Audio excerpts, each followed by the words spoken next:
Hi everyone, my name is DTD, and welcome to my second live stream. Today we are playing a game that I've wanted to play for quite a while. Doki Doki Literature Club. Now I know what you're wondering and thinking. DTD, are you a sim? No, I'm not. I'm not a sim. Listen. For those of you that don't know, this game is not what it seems, alright? It may look like your stereotypical visual novel and whatnot, but there are secrets in here. Secrets that you would never expect. But, you know what? In the end, I play games that I want to play. Now, you guys can suggest games to me, but in the end, I will choose the games that I want to play. So, with that being said, let's just dive right in and, play. Alright, first things first. Our name. Should I do DTD or...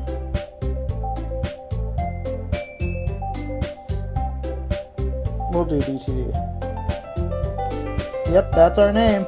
I already lost my mouse. Okay. And with that, let's just dive right in. Alright, I'll do voices for this too. Hey! I see an annoying girl running towards me from the distance, waving her arms in the air like she's totally oblivious to any attention she might draw to herself. That girl is Sayori, my neighbor and good friend since we were children. You know, the kind of friend you'd never see yourself making today, but just kind of works out because you've known each other for so long. We used to walk to school together on days like this, but starting around high school she would oversleep more and more frequently, and I would get tired of waiting up. But if she's going to chase after me like this, I almost feel better off running away. However, I just sigh and idle in front of the crosswalk and let Sayori catch up to me. I overslept again. But I caught you this time. Maybe, but only because I decided to stop and wait for you. You say that like you were thinking about ignoring me. That's mean, DTD. Well, if people stare at you for acting weird, then I don't want them to think we're a couple or something. Fine. But you did wait for me after all. I guess you don't have it in you to be mean, even if you want to. Whatever you say, Sayori. We cross the street together and make our way to school. As we draw near, the streets become increasingly speckled with other students making their daily commute. By the way, DTD, have you decided on a Have you decided on a club to join yet? A club? I told you already, I'm not really interested in joining any clubs. I haven't been looking either. That's not true. You told me you would join a club this year. Did I? I'm sure it's possible that I did, in one of our many conversations where I dismissively go along with whatever she's going on about. Sayori likes to worry a little too much about me, when I'm perfectly content just getting by on the average while spending my free time on games and anime. Hold on one second. I just want to make sure of something. Alright, it is recording my audio. Just making sure. Because it would be embarrassing if it wasn't. So. Games and anime, yeah. Uh-oh. Oh, wait, sorry. No. Uh-huh. I was talking about how I'm worried you won't learn how to socialize or have any skills before college. Your happiness is really important to me, you know? And I know you're happy now, but I die at the thought of you becoming a NEET in a few years because you're not used to the real world. For those of you who don't know, a NEET stands for not in, employment or... Hold on, where's my phone? Just one second.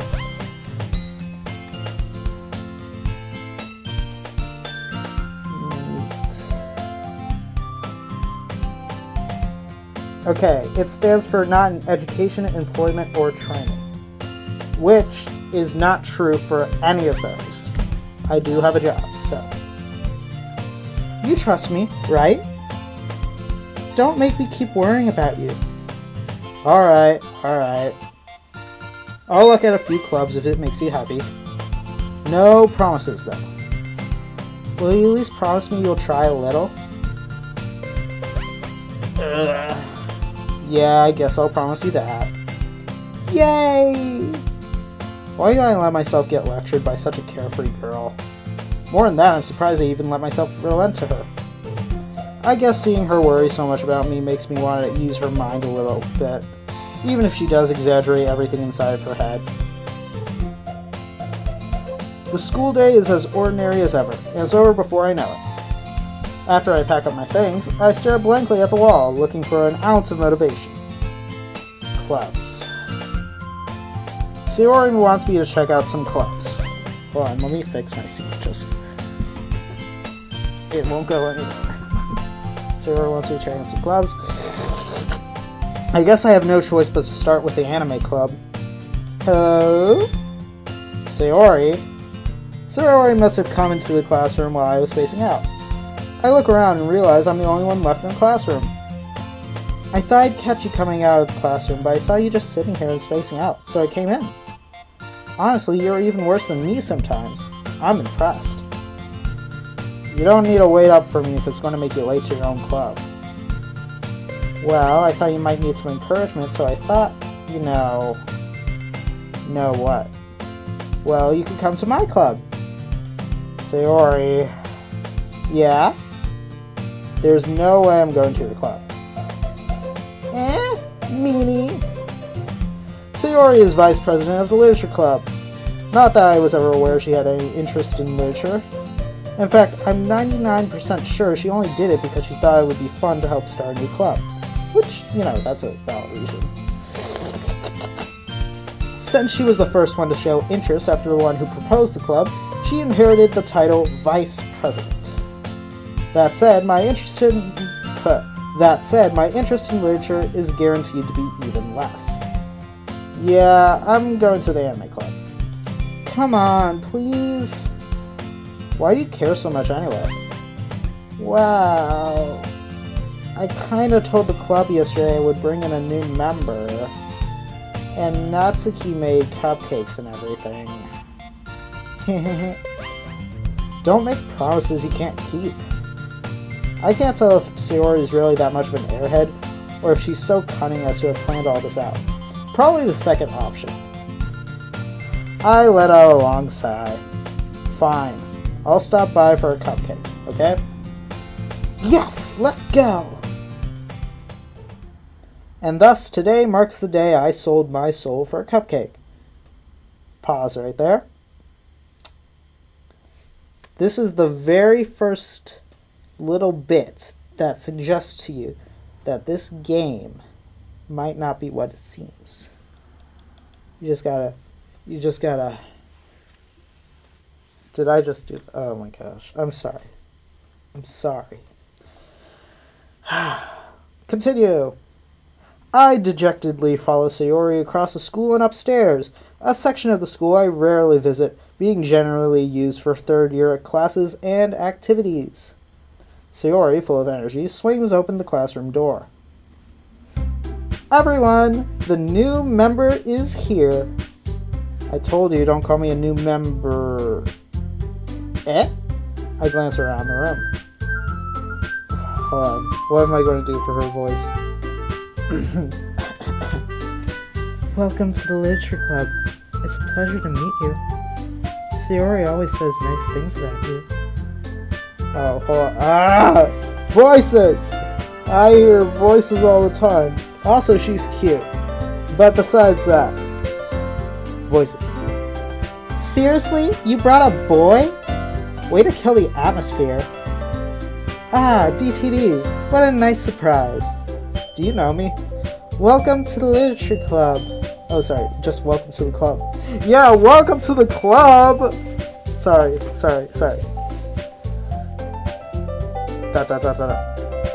All words escape me in this situation.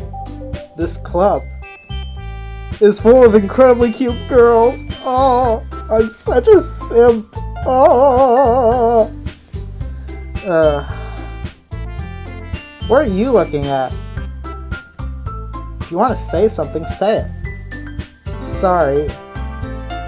Natsuki. The girl with the sour attitude, whose name is apparently Natsuki, is one I don't recognize. Her small figure makes me think she's probably a first year. Either that, or she is just short. She is also the one who made cupcakes, according to Sayori. You can just ignore her when she gets moody. Sayori says that quietly into my ear, then turns back towards the other girls. Anyway, this is Natsuki, always full of energy. And this is Yuri, the smartest in the class. Don't say things like that. Hey, listen, there's nothing wrong with taking a compliment, alright? Yuri, who appears comparably more mature and timid, seems to have a hard time keeping up with people like Sayori and Natsuki. Ah, well, it's nice to meet both of you. And it sounds like you already know Monica, is that right? Do I? That's right, yeah, I guess so. It's great to see you again, DTD. Monica smiles sweetly. We do know each other. Well, we rarely talked, but we were in the same class last year. Monica was probably the most popular girl in class. Smart, beautiful, athletic. Basically, completely out of my league. So, having her smile at me so genuinely feels a little... You too, Monica. Come sit down, DTD. We made room for you at the table, so you can sit next to me or Monica. I'll get the cupcakes. Hey, I made them. I'll get them. Sorry, got a little too excited. Then, how about I make some tea as well? The girls have a few desks arranged to form a table. By the way, I'm not doing voices. I'm just using my normal voice because it's a lot to keep up with. I'll just read it. Did I get a text message? I did. Oh. Hold on one second. Let's see. Is there a way to add the chat? No. Sorry, I'm trying to figure out how to add the chat, but I just don't know how to. I'll figure it out eventually. As Sayori mentioned, it's been widened so that there is one space next to Monica and one space next to Sayori. Natsuki and Yuri walk around to the corner of the room where Natsuki grabs the wrapped tray and Yuri opens the closet. Still feeling awkward, I take a seat next to Sayori. Natsuki proudly marches back to the table, tray in hand. Okay, are you ready? Ta-da! Wow! Sorry. Natsuki lifts the foil off the tray. Wait. Sayori, why did you do that if she hadn't lifted the foil off yet? Natsuki lifts the foil off the tray to reveal a dozen white, fluffy cupcakes decorated to look like little cats. The whiskers are drawn with icing and little pieces of chocolate were used to make ears. So cute! I had no idea you were so good at baking, Natsuki. Well, you know. Just hurry and take one. Sayori grabs the first one, then Monica. I follow. It's delicious! Sayori talks with her mouth full and already has managed to get icing on her face. I turn the cupcake around my fingers, looking for the best angle to take a bite. Note to self, the best way to eat a cupcake is in one bite. And if you think that's crazy, it is possible. I have done it before. A lot. Natsuki is quiet. Why? I can't help but notice her sneaking glances in my direction. Is she waiting for me to take a bite? I finally bite down. The icing is sweet and full of flavor. I wonder if she made it herself. She literally said that she did. This is really good. Thank you, Natsuki. Why are you thanking me? It's not like Haven't I heard this somewhere before?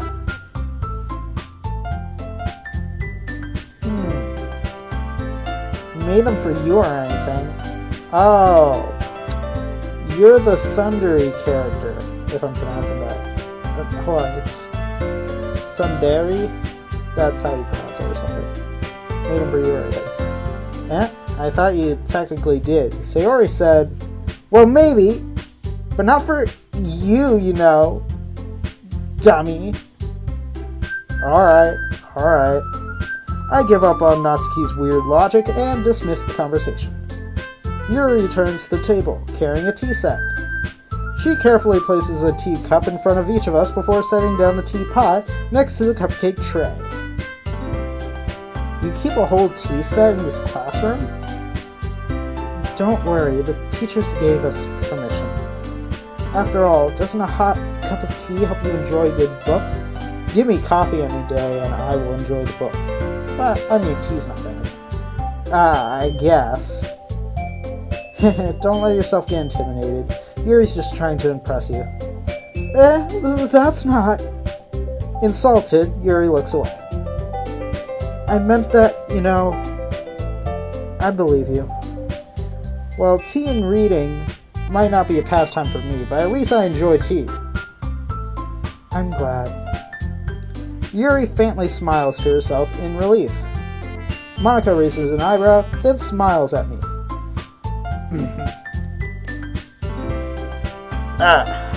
So, what made you consider the literature club? Sayori made me, that's why. I was afraid of this question. Something tells me I shouldn't tell Monica that I was practically dragged here by Sayori. Well, I haven't joined any clubs yet, and Sayori seem really happy here, so... That's okay, don't be embarrassed. We'll make sure you feel right at home, okay? As president of the literature club, it is my duty to make the club fun and exciting for everyone. Monica, I'm surprised. How come you decided to start your own club? You could probably be a board member for any of the major clubs. Weren't you a leader of the debate club last year? Well, you know, to be honest, I can't stand all the politics around major clubs, so... It feels like nothing but arguing about the budget and publicity and how to prepare for events. I'd much rather take something I personally enjoy and make something special out of it. And if it encourages others to get into literature, then I'm fulfilling that dream. Monica really is a great leader. Yuri also nods in agreement. Then I'm surprised there aren't more people in the club yet. It must be hard to start a new club. You could put it that way. Not many people are very interested in pulling out all the effort to start something brand new. Especially when it's something that doesn't grab your attention, like literature. You have to work hard to convince people that you're both fun and worthwhile. But it makes school events like the festival that much more important. I'm confident that we can all really grow this club before we graduate. Right, everyone? Yeah! We'll do our best. You know it! Everyone enthusiastically agrees. Such different girls, all interested in the same goal. Monica must have really worked hard to just find these three. Maybe that's why they're also delighted by the idea of a new member joining. Either that, or it's just a visual Either that, or it's just a visual novel trope. You know. Though I still don't really know if I can keep up with their level of enthusiasm about literature. I, for one, love reading, by the way. I read a lot.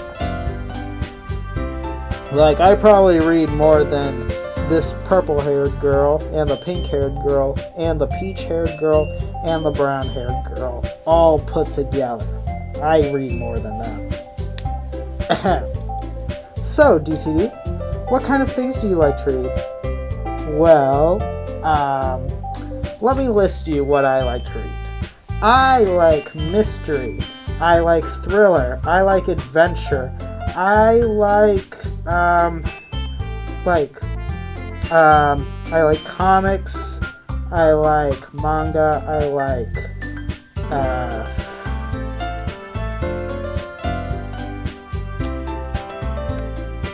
choose your own adventure novels. Those are fun. Visual novels. I know they're not technically books, but they're still fun, so that's the type I like. But of course, The character me in this game is an idiot, so he doesn't read. Considering how little I've read these past years, I don't really have a good way of answering that. Manga? I mutter quietly to myself, half joking. Natsuki's head suddenly perks up. Another manga lover? These guys are short and far in between. I must take advantage of this. It looks like she wants to say something, what I just said, but she keeps quiet. Not much of a reader, I guess. Well, that could change. What am I saying? I spoke without thinking after seeing Yuri's sad smile. Anyway, what about you, Yuri? Well, let's see. Yuri traces the rim of her teacup with her finger. My favorites are usually novels that build deep and complex fantasy worlds. The level of creativity and craftsmanship behind them is amazing to me. And it tells a good story in such a foreign world is equally impressive. Yuri goes on, clearly passionate about her reading.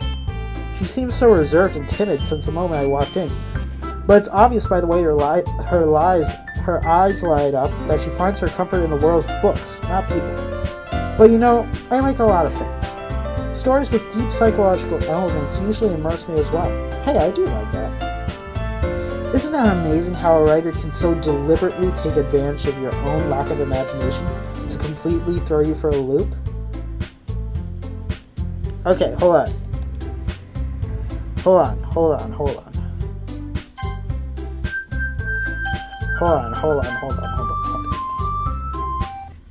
Okay, wait one second. Yes, that has happened to me many times when I've been reading books. Like, there's this one book. It's called 3. It's by a dude named Ted Dekker. It's a psychological thriller horror type book. And basically the story of it is like this dude's getting hunted by this weirdo who like gives him a bunch of riddles, and if he doesn't solve them, then he like blows up his car or like kills his dog or like tries to blow up a boss or whatever. It's really crazy. But the ending is absolutely insane. Like, I did not like see it coming like at all. It was so unexpected that like it took me completely off guard. Like that. So Yuri, I do like those type of books, but I don't like you because you're kind of bland. Okay, hold on. Wait. Hold on. I'm not saying.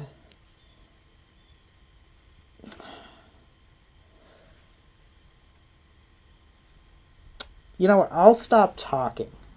How about that? It's probably better at that. Okay, how do I get return? There we go. Anyway, I've been reading a lot of horror lately.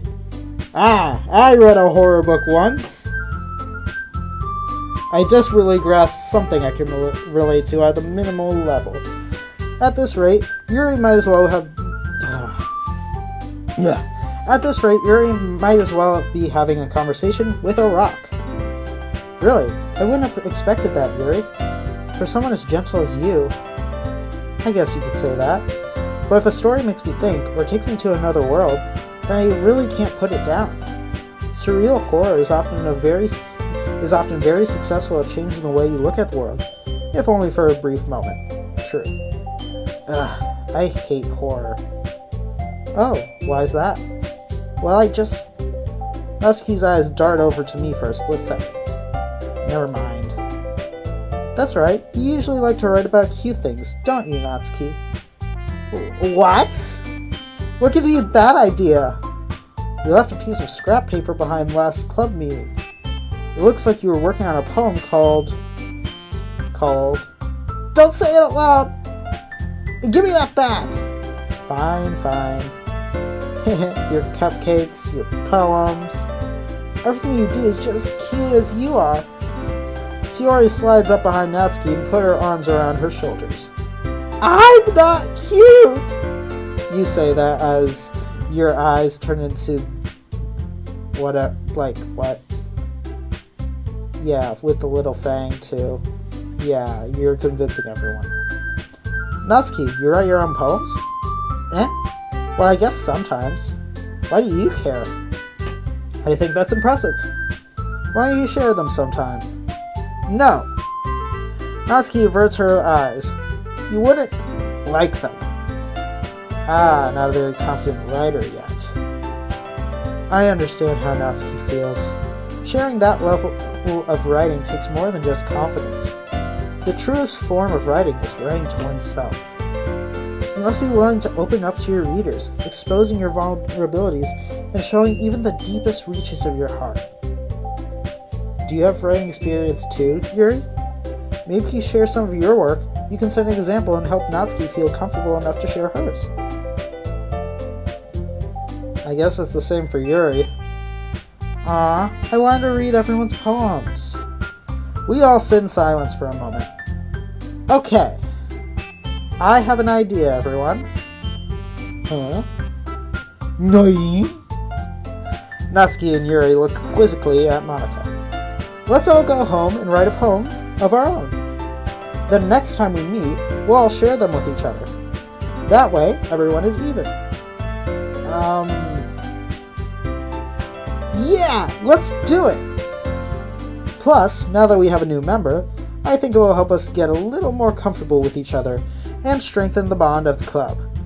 Isn't that right, DTD? Monika smiles warmly at me once again. Hold on, there's still one more problem. Eh? What's that? Now we're back to the original topic of me joining the club. I bluntly come forth with what's been on my mind the entire time. I never said I would join this club. Sayori may have convinced me to stop by, but I never made a decision. I still have other clubs to look at, and, oh, everyone just looked at me all of a sudden. Darn it! No! Stop looking at me with your blue, purple, green, and pink eyes? Wait. Okay. Normal eye color. Normal eye color. Purple eyes are a bit weird, but pink eyes? I lose my train of thought. All four girls stare back at me with dejected eyes. But... I'm sorry, I thought... DTD... You all... I'm defenseless against these girls. How am I supposed to make a clear-headed decision when it's like this? That is, if writing poems is the price I need to pay in order to spend every day with these beautiful girls. Right. Okay, I've decided then. I'll join the literature club. One by one, the girls' eyes light up. Yes! I'm so happy! Sayori wraps her arms around me, jumping up and down. Hey! You really did scare me for a moment. If you really just came for the cupcakes, I would be super pissed. Then that makes it official. Welcome to the literature club. Ah, thanks, I guess. Okay, everyone. I think with that, we can officially end today's meeting on a good note. Everyone remember tonight's assignment. Write a poem to bring to the next meeting so we can all share. Monika looks over at me once more. DTD, I look forward to seeing how you express yourself. Yeah. Can I really impress the class star Monika with my mediocre writing skills? Hey, my writing's not mediocre. Once the Mercy Pasta comes out, the first story that is, you all will see my writing is not mediocre. I just haven't found a voice actor for it yet. My brother, who, does, voice acting for, a hobby, he's in contact with a bunch of voice actors, and I asked him to, talk to some of them for me to see if, one of them would be willing to, read out the story. And he never did it. Okay, to be fair, he does have a job, and he works, a 9-to-5 job, so, to be fair, he is busy. But still, it wouldn't take that long, right? Once I find, a voice actor, then I can publish the story onto YouTube and Instagram. But I can't do anything until it's done. I could read the story out, but then it wouldn't be as good as it could be. I don't know. I'm still waiting. So, but once it comes out, you all will like it, alright? And if you have no idea what I'm talking about, go watch the trailer. It's on my channel. It's like a minute long. Like, seriously, just read it. It's not like that long. Sorry, not read it. Watch it. Like, only 15 people have watched it. Compared to my announcements video where I talked about it, 50 people watched it. So, like, go watch it, and see what I'm talking about. It's going to be good, alright? Alright, that's my little rant for now. I already feel the anxiety welling up inside me. Meanwhile, the girls continue to chit-chat as Yuri and Natsuki clean up their food. Hey DTD, since we're already here, do you want to walk home together? That's right, Sayuri and I never walk home together anymore because she always stays after school for clubs. Sure, might as well. Yay! With that, the two of us depart the club room and make our way home. The whole way, my mind wanders back and forth between the four girls. Sayori, Natsuki, Yuri, and of course, Monika. Will I really be happy spending every day after school in a literature club? I would. Perhaps I'll have the chance to grow closer to one of these girls.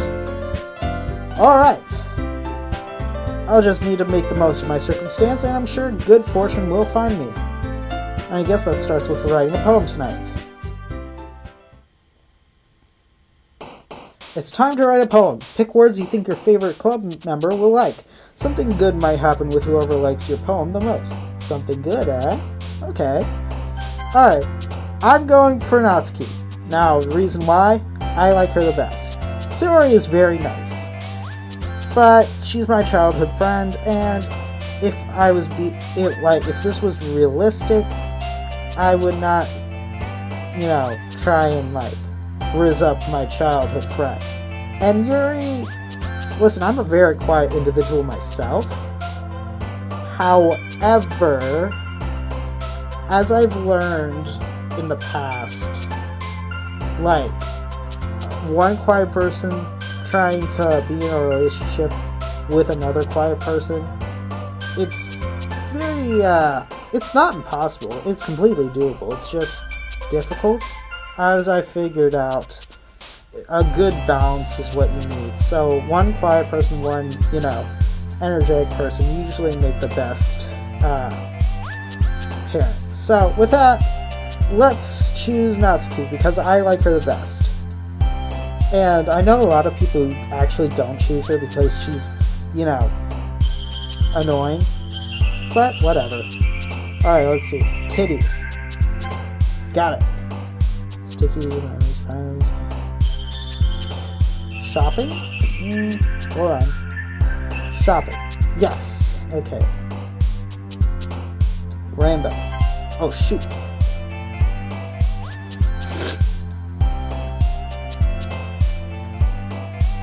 Special, lucky. Dang it, not Sayori. Papa. Yes. Anime. Yes. Jumpy. Desire. Jumpy. Yes. Pout. Yes. Kiss. Yes. Doki Doki. Yes. Marshmallow. Yes. I'm just choosing the things that sound the most cutest. And also food because she cooks. Vanilla. Yes.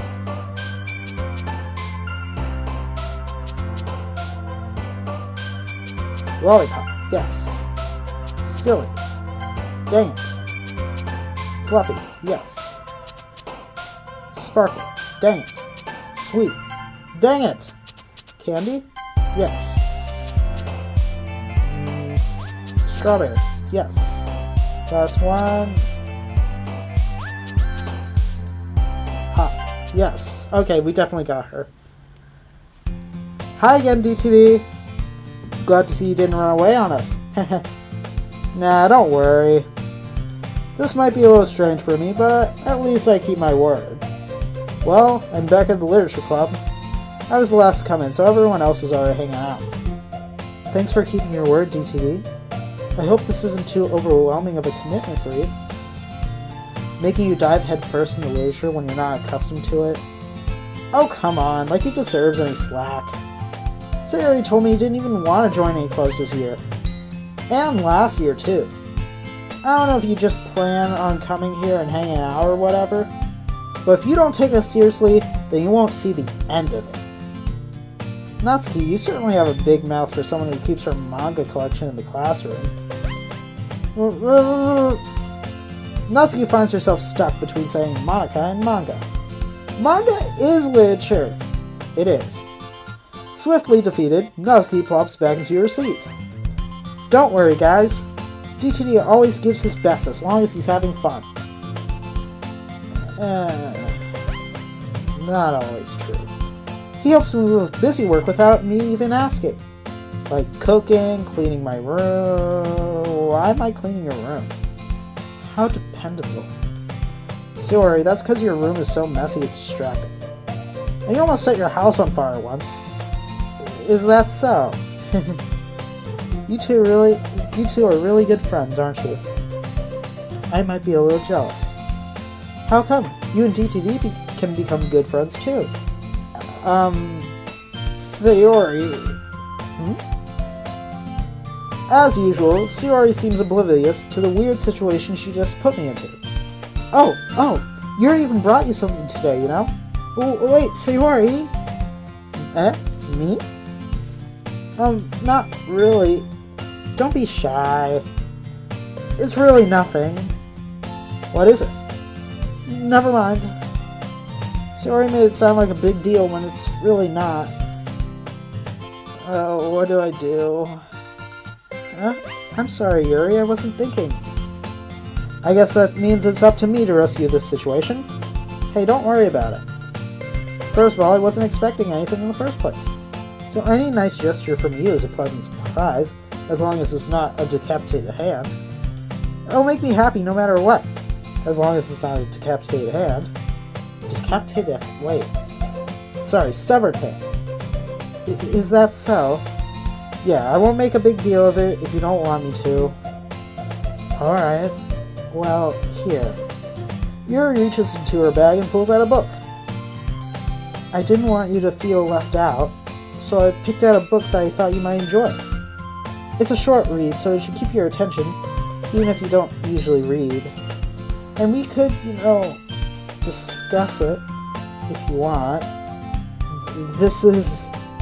How is this girl accidentally being so cute?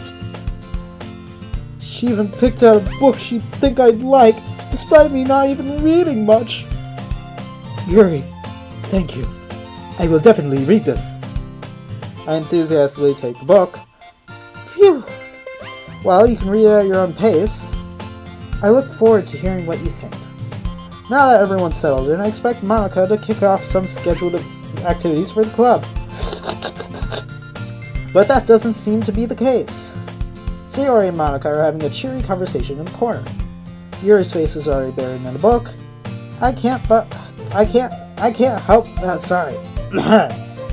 help but notice her intense expression, like she was waiting for this chance. Meanwhile, Natsuki is rummaging around in the closet. I hear Natsuki utter an exasperated sigh from within the closet. She seems to be annoyed by something. I approach her in case she needs a hand. You looking for something in there? Freaking Monica. She never puts my stuff back in the right place. Right spot. What's the point in keeping your collection organized if someone else is just going to mess it up? Natsuki slides a bunch of stacked books and boxes across the shelf. Manga. You read manga, right? Sometimes. Manga is one of those things where you can't admit you're really into it until you figure out where the other person stands. That is very true. Like, when I was working during the summer, I had this friend named Mikey, by the way. Great guy. I told him I like manga, and he would not let me hear the end of it. Like, I don't see the problem with it. It's like reading a comic, but, like, the pages are from right to left. Also, it's anime. But still, it's not that weird. As long as it's not the weird mangas. My preferred mangas are Spy Family, My Hero Academia, and I've been thinking of starting, what's it called? Hold on. What is it called? Oh, Komi Can Communicate. I also wanted to start that one as well. And Shiko no Konoku Koshinta. Yeah, so that's the type of mangas I like. I don't read the weird stuff, okay? You know, the really, sus stuff. I don't read any of that. I am a perfectly normal person, alright? And I read it because the art style is great, the stories are usually pretty well written, and I like it. And if you don't like it, okay, that doesn't affect me. Alright, let's get back to it. How did you know, anyway? I heard you bring it up at some point. Yeah, dude, you said it. Besides, it's kind of written on your face. What's that supposed to mean? I see. There's a lone volume of manga amidst a stack of various books on the side of one of the shelves. Curious, I pull it out of the stack. There it is! Natsuki snatches it out of my hand. She then turns to a box of manga and slips the volume right into the middle of the rest. Ah, much better. Seeing a box set with one book missing is probably the most irritating sight in the world. I know that feeling. I got a closer look at the box set she's admiring. Parfait Girls? It's a series I've never heard of in my life. That probably means it's either way out of my demographic, or it's simply terrible. If you're going to judge, you can do it through the glass on that door. She points to the classroom door. Hey, I wasn't judging anything. I didn't even say anything. It was the tone of your voice. But I'll tell you one thing, DTD. Consider this a lesson straight from the Literature Club. Don't judge a book by its cover.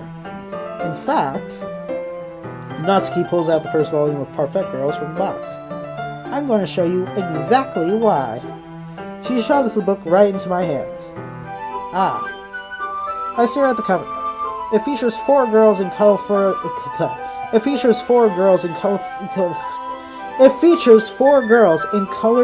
attire striking animated feminine poses. It's exceedingly mode. Don't just stand there. Ugh. Natsuki grabs my arm and pulls me out of the closet. She then takes a seat against the wall beneath the window sill. She pats on the ground next to her, signaling me to sit there. Wouldn't chairs be more comfortable? I take my seat. Chairs won't work. We can't read at the same time like that. Eh? Why's that?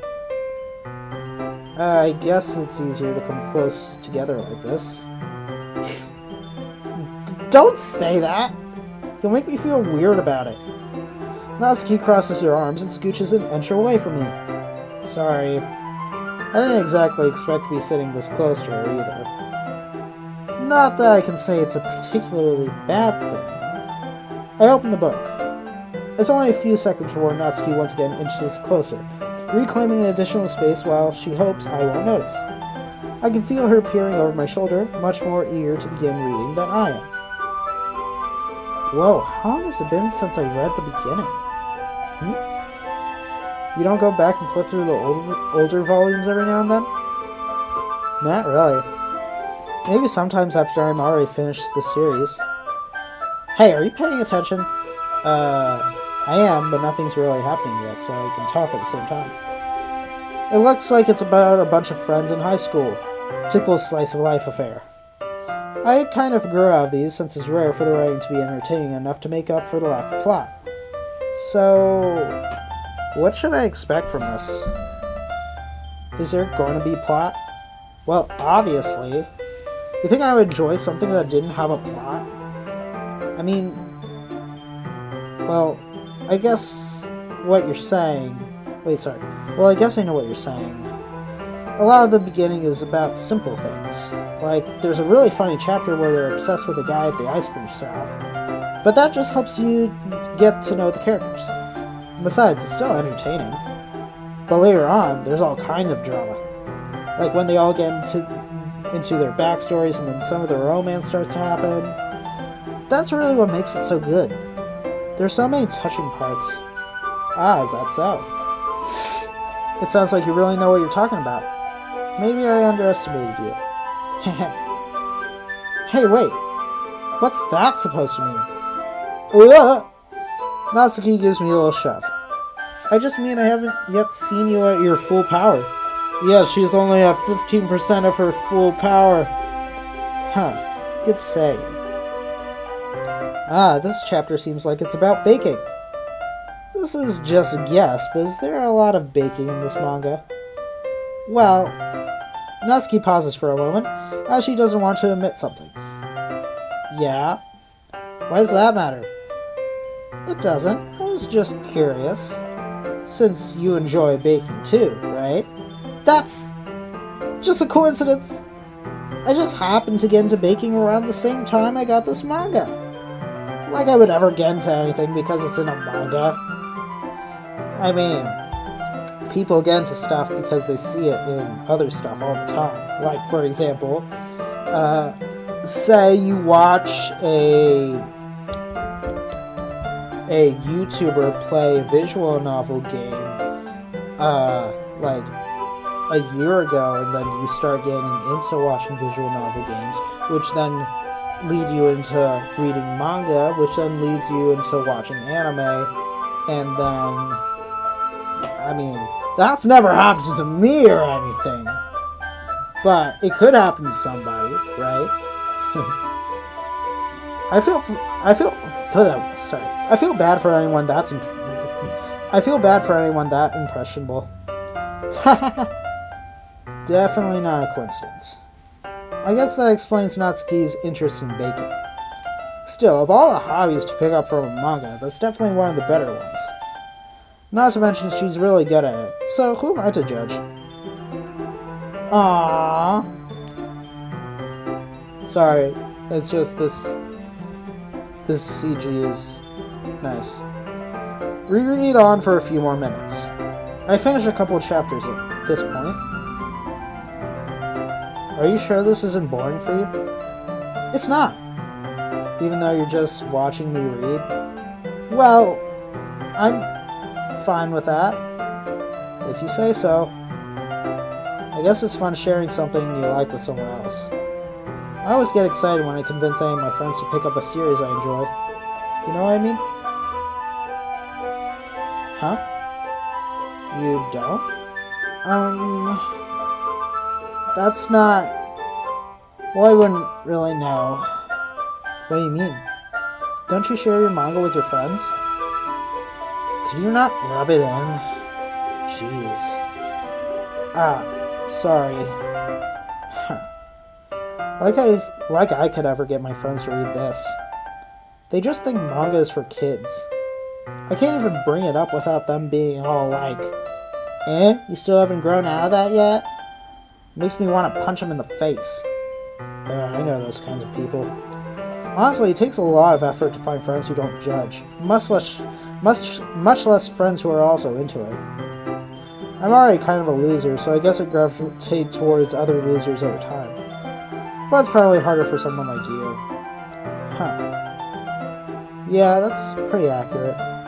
Wait, which part? I mean, I feel like I can't even keep it in my own room. I don't even know what my dad would do if he found this. What's that supposed to mean? At least it's safe here in the classroom. Except Monica was kind of a jerk about it. Ugh, I just can't win, can I? Well, it paid off in the end, didn't it? I mean, here I am, reading it. Well, it's not like that solves any of my problems. Maybe. But at least you're enjoying yourself, right? So... Jeez, that's enough. Are you going to keep reading or what? Yeah. I flip the page. Suddenly, Natsuki starts laughing. I totally forgot that happens. Natsuki puts her finger on one of the panels. Minori is my favorite character. You always feel a little bad for her since she's so unlucky. But it gets especially bad when... I shouldn't be talking about that yet. Just finish this chapter. Natsuki's voice sparkles with excitement. It's a stark contrast to her usual bossy tone. But if she's not used to sharing her favorite manga with her friends, I can understand why. It's hard to express in words the feeling you get when connecting with someone like that. And being able to prove that to Natsuki, for whom it's a rare experience, the thought makes me smile a little to myself. Okay, everyone. Are you alright with today's poems? Oh, come on. Could your timing be any worse? Sorry. I just need to make sure we have enough time. Though you do look pretty cozy over there. Natsuki suddenly notices how close she's gotten to me. She hastily slides herself a good 12 inches away from me. Alright. Guess I'll stop here for now. I close the book and hand it towards Natsuki. You're just giving it back? Don't you want to know what happens? Yeah, but... Monica just said, don't be dumb. Just take it home with you. Is that really alright? I say that mostly because I really didn't plan on using my spare time to read this. Well, of course. It would take forever to finish it if you didn't take it home. Just finish that one before tomorrow so we can start the next one. And if it gets bent, I'll kill you. By tomorrow. I only got part way through the volume so far. I mean, reading a manga is not that hard. Like, I can read, 200-page manga in, an hour or two. So, I might fall behind on some shows if I try getting through this. But I suppose that's a necessary sacrifice in exchange for seeing Natsuki's enthusiastic face. Or am I more scared for what will happen if I don't finish it? Alright then. I stand up. I return to where I put my stuff and carefully slip the book into my bag. By the way, did you remember to write a poem last night? Yes, I selected a bunch of random words and then threw them on a piece of paper, hoping that someone would like it. Yeah. My relaxation ends. I can't believe I agreed to do something so embarrassing. I couldn't really find much inspiration since I've never really done this before. Well, now that everyone's ready, why don't you find someone to share with? I can't wait! Sayori and Monica enthusiastically pull out their poems. Sayori's is on a wrinkled sheet of loose leaf torn from a spiral notebook. On the other hand, Monica wrote hers in a composition notebook. I can already see Monica's pristine handwriting from where I sit. Natsuki and Yuri reluctantly comply as well, reaching into their bags. I do the same myself. Who should I show my poem to first? Oh, that one's easy. I told Natsuki I was interested in her poems yesterday. It's probably only fair if I share mine with her first.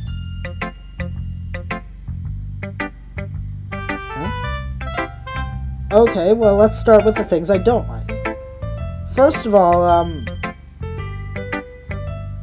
Natsuki rereads my poem.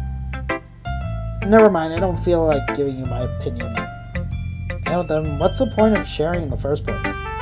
I wrote this when I could have been doing other things. Ugh. In fact, remember how I said I wanted to read your poems? That's what I had in mind when writing this. I want to help you feel comfortable enough to share yours. Like Monica said. Ugh. Well, I'd be more comfortable sharing my poem if yours was really bad. You were supposed to show me some dumb poem and then make me go, ha, well it's not that great, but let me show you what real literature looks like. And you went and ruined it. I hope you're happy. So in other words, you're saying you liked it? Ugh! Natsuki's retort gets caught in her throat. You don't understand anything, do you? I'm dumb, so yes. I already told you that. You don't have to go announcing it to the world like you're all self-important. Pretty sure you never actually said that. I say that mostly to myself. Natsuki must really hate me or something. No, she really likes you, bro. Like, she's just sundry, so... I can't figure out if it's a win or a loss that she liked my poem. In any case, you still need to show me yours, right? Fine, I guess. Only because Monaco will make me if I don't. Well, let's read then. Eagles can fly. Monkeys can climb. Crickets can leap. Horses can race. Owls can sing. Cheetahs can run. Eagles can fly. People can try. But that's about it. Yeah. I told you weren't going to like it. I like it. What? Just be honest. I did like it. I liked reading it like that. I am. Why are you so convinced that I wouldn't like it? Well, because everyone in high school thinks that writing has to be all sophisticated and stuff. So people don't even take my writing seriously. But isn't the point of poems for people to express themselves? Your writing style wouldn't make your message any less valid. Yes, exactly. I like when it's easy to read, but it hits you hard. Like in this poem. Seeing everyone around you do great things can be really disheartening. So I decided to write about it. Yeah, I understand. But the other nice thing about simple writing is that it puts more weight on the wordplay. Like I set up for a rhyme at the end, but they made it fall flat on purpose. It helps bring out the feeling in the last line. So you did.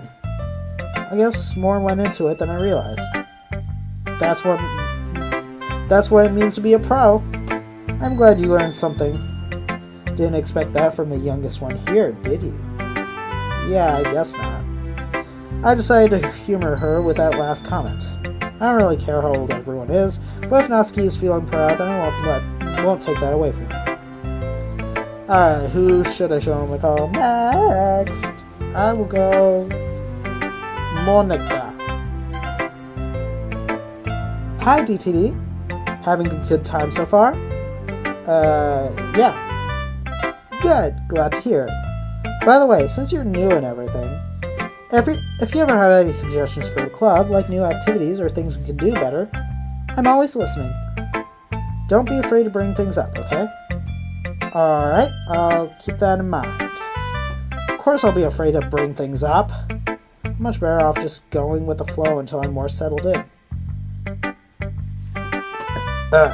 Anyway, want to share your poem with me? It's kind of embarrassing, but I guess I have to. Don't worry, DTD. We're all a little embarrassed today, you know?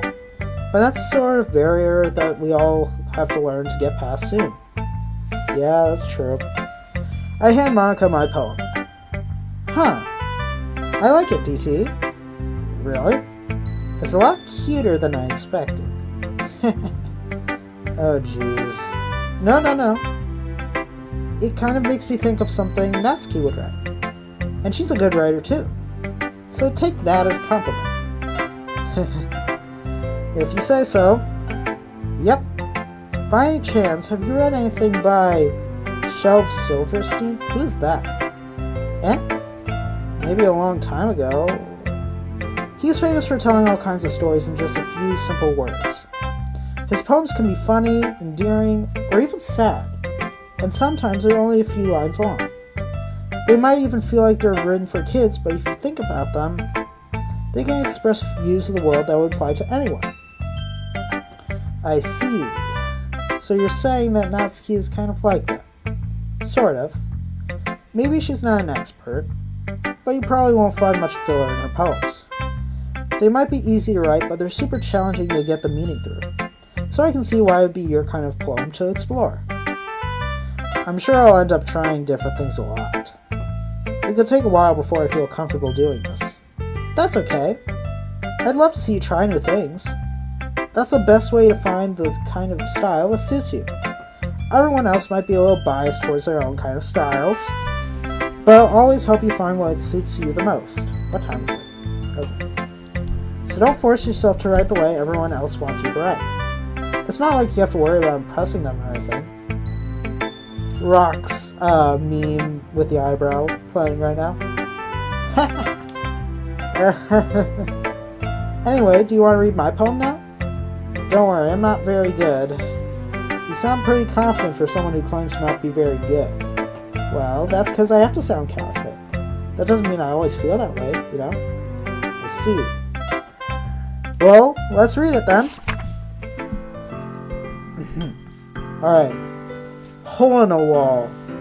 A dramatic reading by DTD.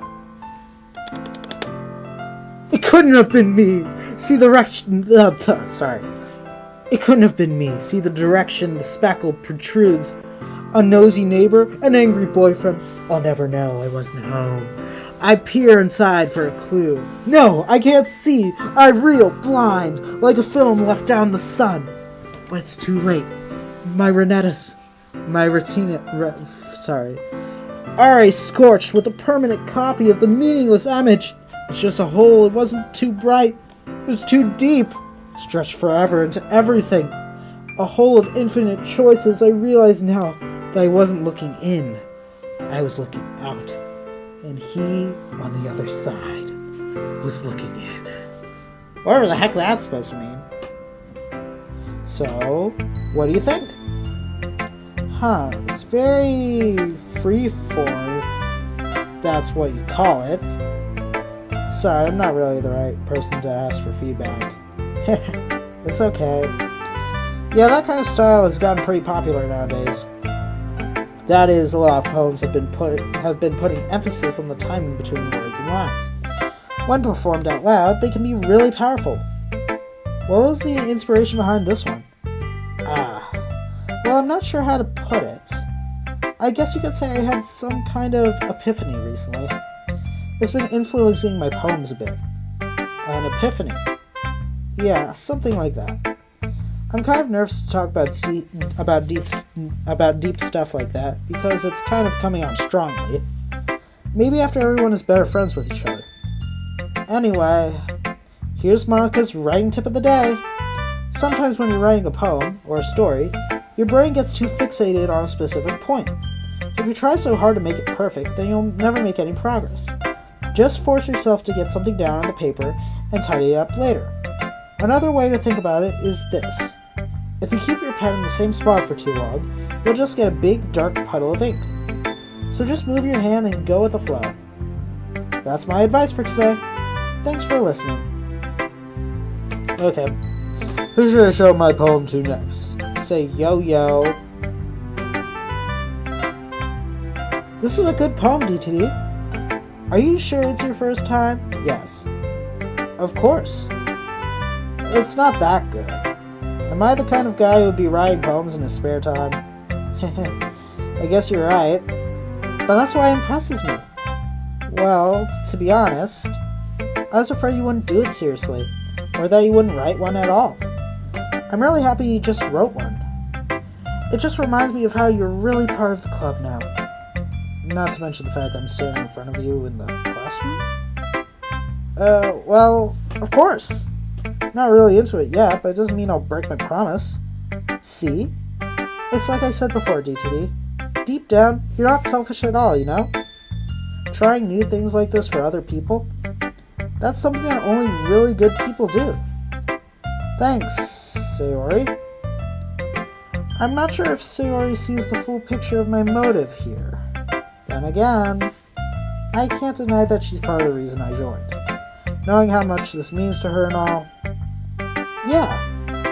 And I'm gonna make sure you have lots of fun here, okay? That'll be my way of thanking you. Alright, I'm gonna hold you to that then. Yay! Now you read my poem too, right? Don't worry, I'm really bad at this. We'll see about that. Dear sunshine, the way you glow through my blinds in the morning, it makes me feel like you missed me. Kissing my forehead to get me out of bed makes me rub the sleepy from my eyes. Are you asking me to come out to play? Are you trusting me to wish away a rainy day? I look above, the sky is blue. It's a secret, but I trust you too. But if it wasn't for you, I could sleep forever. But I'm not mad. I want breakfast. What? Sayori, this is just a guess, but did you wait until this morning to write this? No, just a little bit. You can't answer just a little bit to a yes or no question. I forgot to do it last night. Well, at least that makes me feel a little better about myself. Don't be mean. I still tried my best. Yeah. I didn't mean to say it was a bad poem. It came out nice, or how should I put it? It sounded just like you. Really? Yeah. Especially that last line. I made eggs and toast. Even though you were late to school? It's bad to skip breakfast. I get all cranky. Well, I guess there's no point in arguing. Anyway, thanks for showing me. This was so much fun. Monica's the best. Yeah.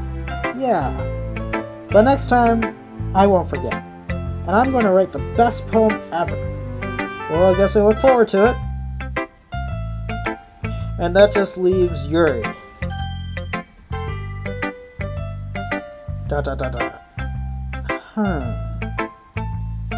Yuri stares at the poem. A minute passes, more than enough time for her to finish reading. Oh, sorry. I forgot to start speaking. It's fine, don't force yourself. I'm not. I just need to put my thoughts into words. Hold on. Okay. This is your first time writing a poem, right? Yeah. Why do you ask? I'm just making sure. I guess that it might be after reading through it. Oh, so it's that bad. No! Did I just raise my voice? I'm so sorry. Yuri buries her face into her hands. No, she doesn't. Her hands are right here. I couldn't help but notice it's been several minutes and we really haven't gotten anywhere. It might take Yuri a while to get used to new people. It's fine, I really didn't notice. What were you saying? Right, it's just there are specific writing habits that are usually typical of new writers. And having been through this myself, I kind of learned to pick on them. I think the most noticeable thing I recognize in new writers is that they try to make their style very deliberate. In other words, they tend to pick a writing style separate from the topic matter, and they form-fit the two together. The end result is that both the style and the expressiveness are weakened. Once Yuri finds her train of thought, it's as if her demeanor totally changes. Her stammering is completely gone, and she sounds like an expert. Of course, it's not something you can be blamed for. There are so many different types of skills and techniques that go into writing even a simple poem. Not just finding them and building them, but getting them to work together is probably the most challenging part. It might take you some time, but it all comes with practice, and learning by example, and trying new things. I also hope that everyone else in the club gives you valuable feedback. Natsuki can be a little biased, though. Biased? How? Well, never mind. I shouldn't be talking about people like that. Sorry. It's fine.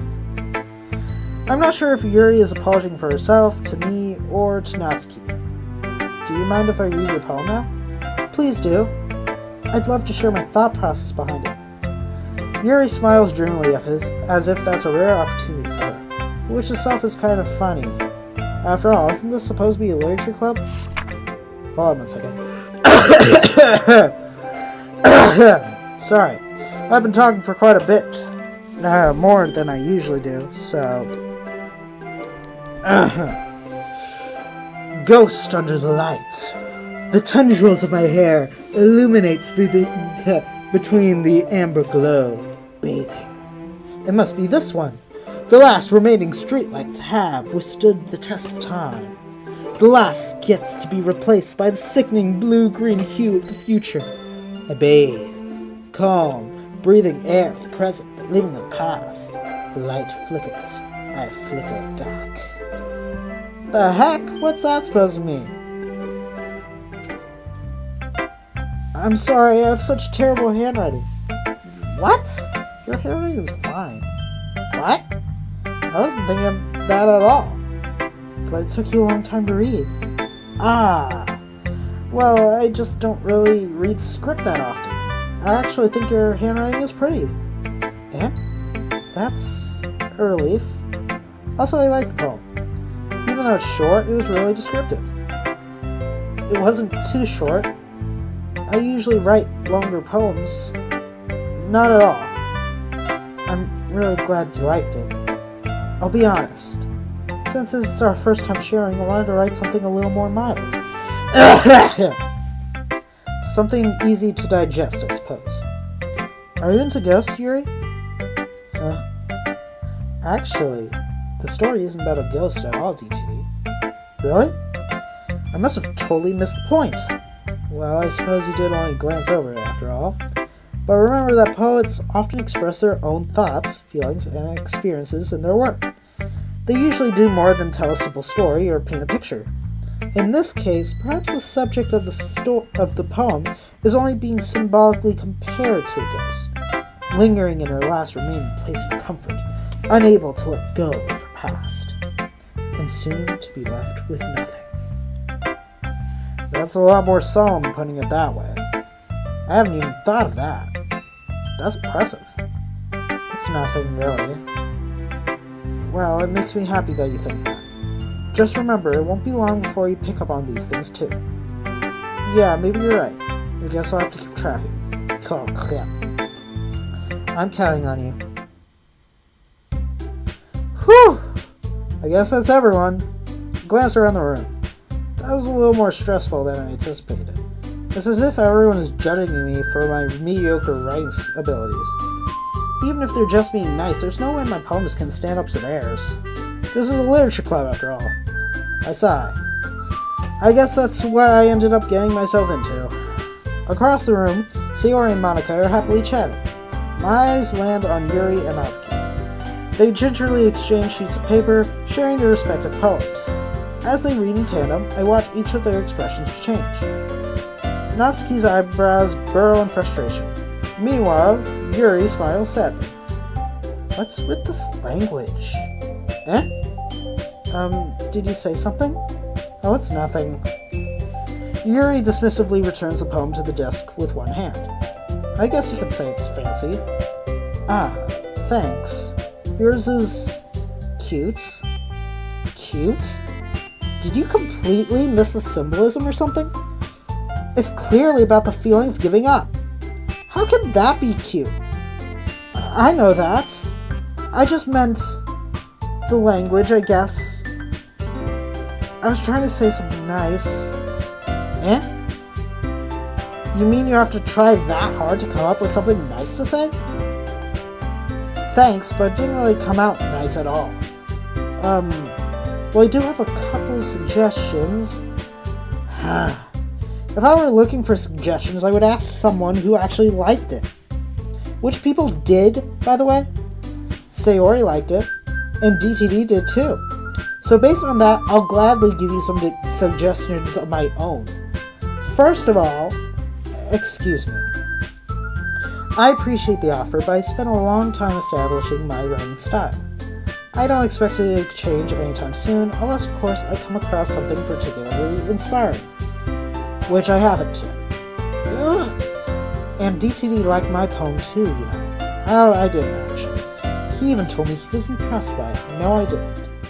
Natsuki suddenly stands up. Oh. I didn't realize you were so invested in trying to impress our new member, Yuri. Eh? That's not what I... You're just... Yuri stands up as well. Maybe you're just jealous that DTD appreciated my advice more than he appreciated yours. Huh, and how do you know he didn't appreciate my advice more? Are you that full of yourself? No. If I were full of myself, I would deliberately go out of my way to make everything I do overly cutesy. Is everyone okay? Well, you know what? I was the one who's...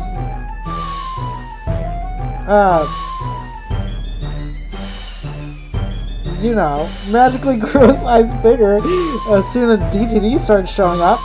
Natsuki! Natsuki, that's a little... This doesn't involve you! I don't like fighting, guys. Suddenly both girls turned towards me as if they just noticed I was standing there. DTD! She's just trying to make me look bad. That's not true. She started it. If she could just get over herself and learn to appreciate that simple writing is more effective, then this wouldn't have happened in the first place. What's the point in making your poems all convoluted for no reason? The meaning should jump out at the reader, not force them to have to figure it out. How do we explain that to her, DTD? Wait, there's a reason we have so many deep and expressive words in our language. It's the only way to convey complex feelings and meaning the most effectively. Avoiding them not only unnecessarily limits yourself, it's also a waste. You understand that, right, DTD? Well... How did I get dragged into this in the first place? It's not like I know anything about writing. But whoever I agree with, they probably think more highly of me. So of course that's going to be... Well... Listen, if this wasn't a game, I would completely stay out of this. But since it is a game... Yuri, you're really talented. Huh? Well... But Natsuki has a point. I think that... I rack my brain in an attempt to back myself up. I think that conveying feelings with few words can be just as impressive as well. It lets the reader's imagination take over. And Natsuki's poem did a good job at that. Yeah! It did, didn't it? Ha! Shows how much you know. That's not... Natsuki... I think that's enough. Huh? Me? But she was so mean to me. Natsuki's voice whines. Look, what we talked about yesterday was right. Writing is a really personal thing, and sharing it can definitely be hard. Looks like we learned that today. Even small criticism can lead to something pretty heated. I glance over my shoulder. Sayori is nodding vigorously. Yeah, so... You don't need to feel threatened. You're a great writer, Natsuki. Ah. Natsuki's voice gets caught in surprise. Thanks for noticing. She finally mutters that, barely audible. Yuri? Yuri looks at me dejectedly. With a face like that, I can't help but feel bad for her as well. I'm sure that Natsuki didn't mean everything she said. So you don't need to feel threatened either. Well, if you say so. Hey! It's not like you need to apologize for me, DTD. Sheesh. Natsuki takes a breath. The thing about... Natsuki glances around the room. Would everyone stop staring at me? Unsurprisingly, Natsuki has a hard time with it, then she boasts. Sayori and Monica look away. Huh. Anyway, thing about... I didn't mean it, okay? That's all. Natsuki looks away, avoiding eye contact with everyone. Yeah, you're naturally beautiful, Yuri. Sayori? I'll go make some tea. Eh? I was just trying to help. I'm sure she appreciated it, Sayori. I pat Sayori on the shoulder. Well, now that we're past that, everyone's read each other's poems, right? I hope it was worthwhile for everyone. Especially you, DTD. And to be honest, it's a nice change of pace from the lazing around we got a little too used to. So my joining the club was responsible for ruining the atmosphere. No, not at all. There's still time before we go home. So sorry. So, we'll all relax for a bit. Of course, besides chatting, we do literature-related things in the club room. So maybe you can take the chance to pick up a book, or do some writing. After all, that's what the club is for. I disagree, Monica. Eh? About what? That's not the most important thing about the literature club. The most important thing is having fun. Of course. Well, I guess that's why you're the vice president, Sayori. In the end, though, Monika's right. Being in the literature club probably means I can't spend all my time doing nothing. But in the end, I guess it's been worth it so far. Okay, everyone. It's just about time for us to leave. How do you all feel about sharing poems? It was a lot of fun. Well, I'd say it was worth it. It was alright. Well, mostly. DT, how about you? Yeah, I'd say the same. It was a neat thing to talk about it with everyone. Awesome. In that case, we'll do the same thing tomorrow. And maybe you'd learn something from your friends too. So your poems will turn out better. I think that to myself. I did learn a little more about the kinds of poems everyone likes. With any luck, that means I can at least do a better job impressing those I want to impress. I nod to myself with newfound determination. DTE, ready to walk home? Sure, let's go. Sayori beams at me. It truly has been a while since Sayori and I have spent this much time together. I can't really say I'm not enjoying it either. Sayori, about what happened earlier. Eh? What do you mean?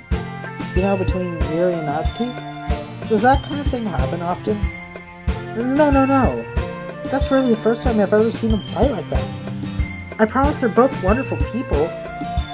You don't hate them, do you? No, I don't hate them. I just wanted your opinion, that's all.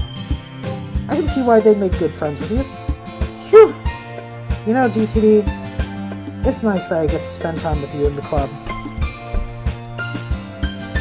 But I think seeing you get along with everyone is what makes me the happiest.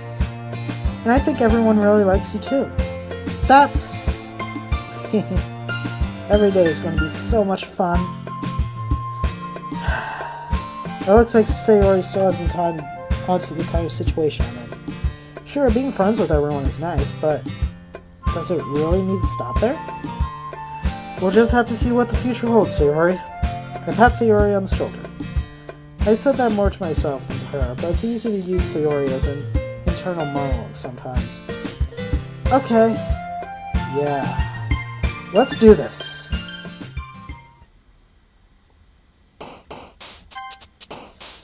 Ugh. How long have I been streaming?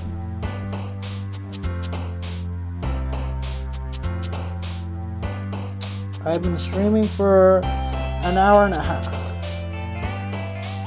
Alright, here's what's going to happen. I'm going to come back in just a second.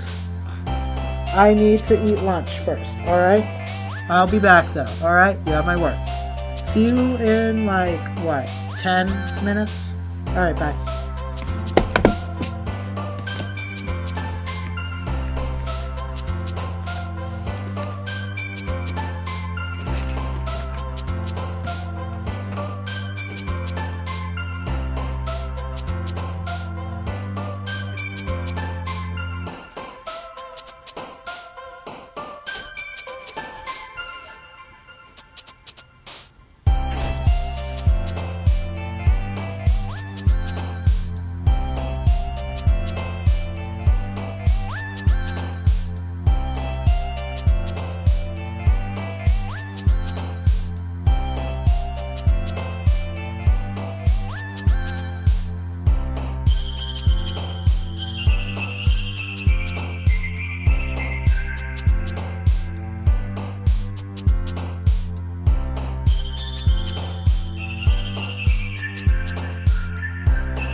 Alright. Apologies. I was eating lunch. I also made myself some tea, because my voice was kind of getting a little bit tired. So, let's get back to this, alright?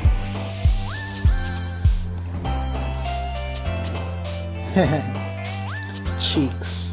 I'm not choosing that. Pout. Got it.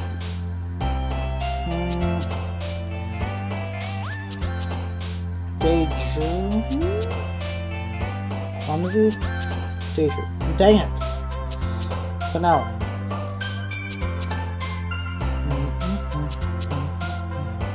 Swirl. Yep. Cute. Gotcha. Pink. Sweet. What?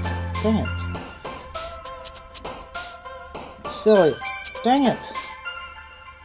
Lollipop. Doki Doki. Sugar.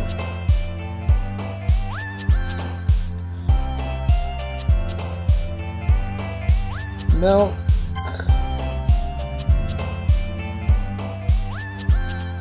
Valentine. Why is suicide on here? Anime. You guys can hear me, right? Well, I wouldn't know if you guys can hear me. Because I can't look at the chat. Or I don't even know if it's on.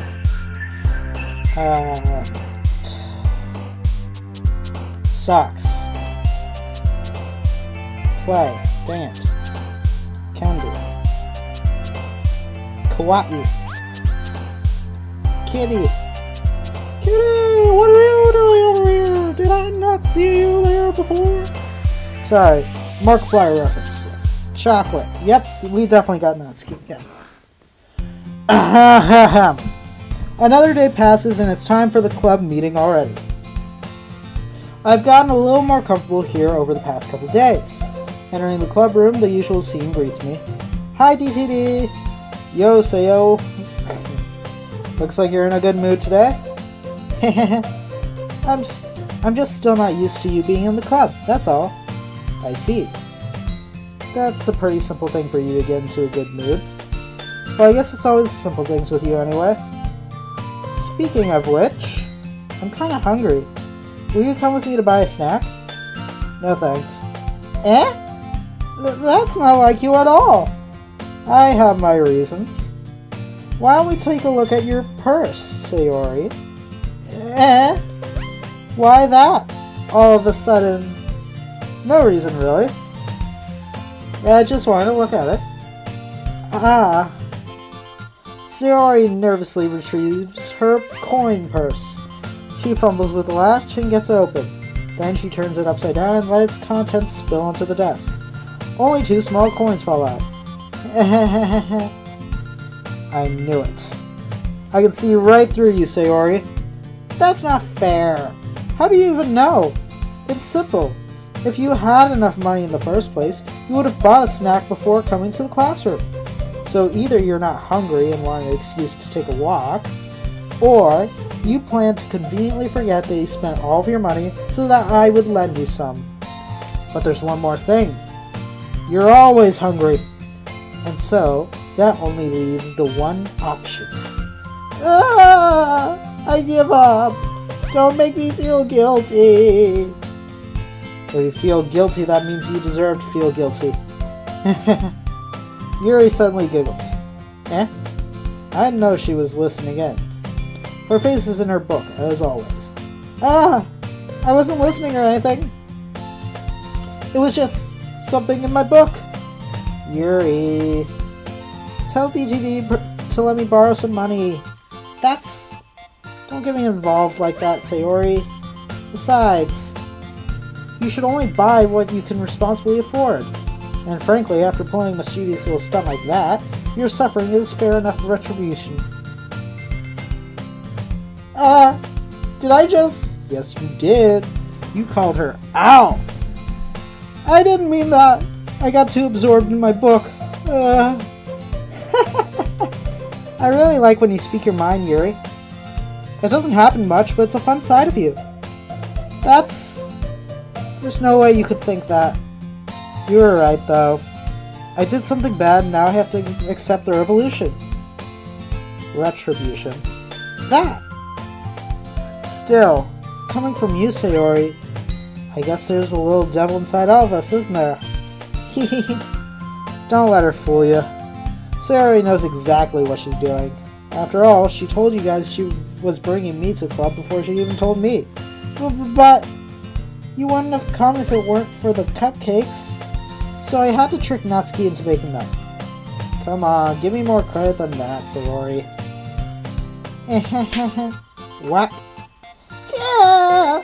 Out of nowhere, something smacks Sayori in the face and tumbles onto the desk. Ow. What was... A cookie! Sure enough, it's a giant cookie wrapped in plastic. Sayori glances around. Is this a miracle? It's because I paid my restitution. Retribution. Actually, that one almost worked. I was just going to give it to you, but then I heard you blab about the cupcakes. It was totally worth seeing your reaction, though. Natsuki, that's so nice of you. I'm so happy. Sayori hugs the cookie. Jeez, just eat it. Sayori rapidly tears open the wrapper and takes a big bite. So good. Sayori suddenly claps her hands over her mouth. I bit my tongue. You're going through a lot over just one cookie. Sayori takes a... Oh, sorry. Natsuki takes a bite of her own cookie. Ah, yours looks really good too, Natsuki. Can I try it? Jeez. Beggars can't be choosers. But yours is chocolate. Yeah, why do you think I gave you that one? Fine. Still, I'm really happy that you shared this one with me. Sayori gets out of her seat and goes behind Natsuki, then wraps her arms around her. Ah, jeez. I get it. Cookie still in hand, Natsuki reaches up to nudge Sayori off of her. Oh! Sayori suddenly leans down and takes a bite out of Natsuki's cookie. Hey! Did you seriously just do that? Uh-huh. Mouthful, Sayori trots away to safety. Yuri and I laugh as well. Jeez, you're such a kid sometimes. Monica, can you tell Sayori... Natsuki glances around. Monica isn't in the classroom. Where's Monica anyway? Good question. Have any of you heard anything about her being late today? Not me. Yeah, I haven't either. Huh. That's a bit unusual. I hope she's okay. Of course she's okay. She probably just had something to do today. She's pretty popular after all. You don't think she has a... I wouldn't be surprised. She's probably more desirable than all of us combined. What do you mean by that? Well, let me think.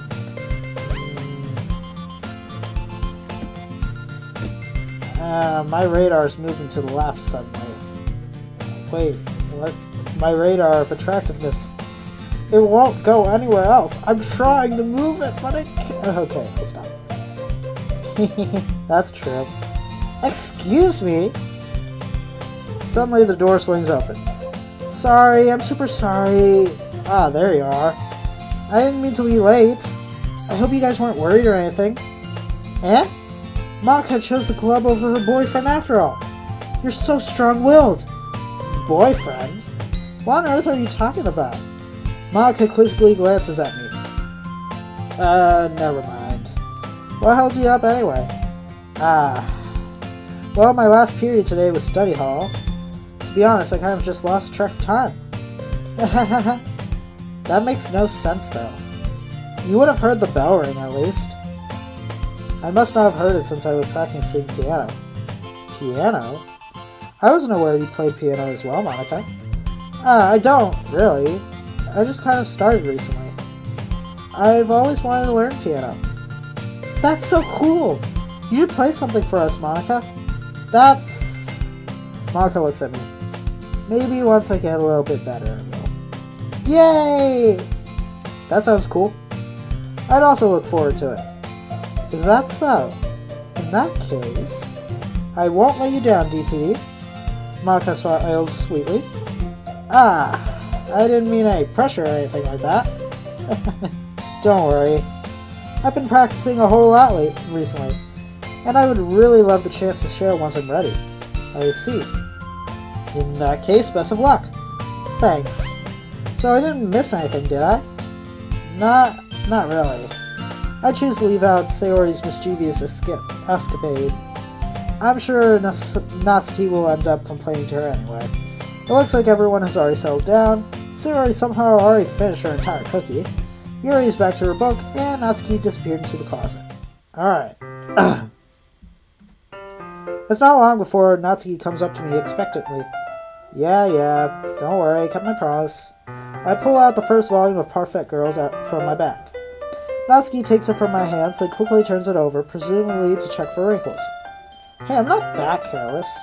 I handle manga all the time, you know. I just wanted to make sure. Can you blame me for being paranoid? I don't give people my manga every day, you know. That's true. I don't blame you. Well, anyway, let me put this one back. I'm going to get the next one, okay? Natsuki makes her way to the closet. I follow. So, you're going to tell me everything you thought, right? Where did this volume leave off again? I forgot. The chapter ended where Minori and Alice found Monica! Natsuki's voice resonates out from inside the closet. Eh? I peer inside. All of Natsuki's books are lined up on the top shelf. Did you move my manga again? Sorry. The teacher got mad at me for taking up so much space in her closet, so I had to move some stuff around and clean it up a bit. It's all still there, I just had to organize it a bit. The top shelf is far above Natsuki's head. She makes a futile hop trying to figure out how to reach her manga. Jeez, this is so inconvenient. I'm moving all these back down. There's plenty of room on these shelves, and besides, they're all really pretty to look at from... They're all really pretty to look at when they're all lined up. Why would you waste that on the top shelf? Natsuki? There's a stool on the wall there. In the closet there's a collapsible stool that's hanging on the wall. If you want, I can reach up there and hand them to you. I can get them myself. Natsuki grabs a stool from Natsuki grabs a stool from the wall and unfolds it. You think I'm too short or something? Yes. I mean, I knew it. Well, you know what? Just watch me. Natsuki hops onto the stool, which ends up being a little wobbly because of its collapsible design. Careful. I know what I'm doing. Standing on the stool, Natsuki's fingertips reach the top shelf. This is a bad idea. Don't do this at home, kids. The stool would be enough for me to usually grab the books, but Natsuki is being stubborn as usual. Natsuki uses her fingers to scoot one of the smaller boxes to the edge of the shelf. See? The box suddenly tips. Natsuki barely catches it before it falls to the floor. The stool wobbles. Losing balance, Natsuki hops off the stool. Thankfully, she was able to stay on her feet. She holds the box triumphantly. There! Having almost fell, Natsuki is a bit shaken up. Jeez, no need to prove yourself to me. There's no way you'll be able to get the bigger boxes like that. I can reach them, so just... I said I could do it! I don't want your help, okay? I'm going to get a chair, so just hang on. Natsuki forces her way past me out of the closet. Sorry, my voice. I'm not used to talking this much for this long. Let's see. The classroom chairs have the desks attached, so they're too inconvenient to fit into the closet. Aha! Natsuki trots over to the teacher's desk, which has a computer chair, but don't use a computer chair! She rolls it on its wheels back over to the closet. This is a bad idea. It's a little dangerous since the chair swivels and rolls, but I've already learned my lesson, so I keep my mouth shut. Natsuki climbs onto the chair and then slowly bounces onto her feet. Since she refuses my help, I take a seat with my back against the side of the doorway and simply watch. There we go. See, I can easily do it now. Natsuki grabs a stack of manga and bends down to put it on the shelf below. The chair swivels. Natsuki catches herself on the shelf. What are you doing? Can you at least hold the chair steady instead of sitting and doing nothing? Who was it who told me not to help? Yeah, I got you. I hold the chair while Natsuki reaches back up. Shocked. I can almost see. Oh, no. Listen, this is not me. I forced myself to turn away. Okay, good. Natsuki seriously didn't think this through. Once she realizes, I'll be dead. Natsuki wraps her arms around the Perfect Girls box set, easily the largest one on the shelf. Heavy. Hey, DTD? I don't think I can bend down without falling. Hurry and take this one. And then I have to let go of the chair. That's fine. Just for a second. Hurry up. Alright. Let me just stand up. I slowly release my grip from the chair. What do you mean, stand up? Natsuki looks down at me. Why are you all the way back? Natsuki looks like she just realized something, but she'll lose her balance if she moves. Natsuki, the box. What are you looking at? Uh-oh. You're trying to look at my... Natsuki's legs shake. I'm not. I was just... Natsuki, don't try to move. Just give me the box. You perv! You set me up! Go away! Get out! But... I'll do it myself! The chair suddenly swivels beneath Natsuki's feet. Natsuki! The scene turns to chaos in a split second. The chair flies from under Natsuki's feet. Frantically, I try to catch her. The box topples out of my hands and the books go flying. I got you! Crash. The full force of Natsuki's body against me throws me to the ground. A whole bunch of books pelt me in the face. Natsuki tries to shield herself with her own arms as her face lands straight onto my chest. My right arm and my back seriously felt the impact.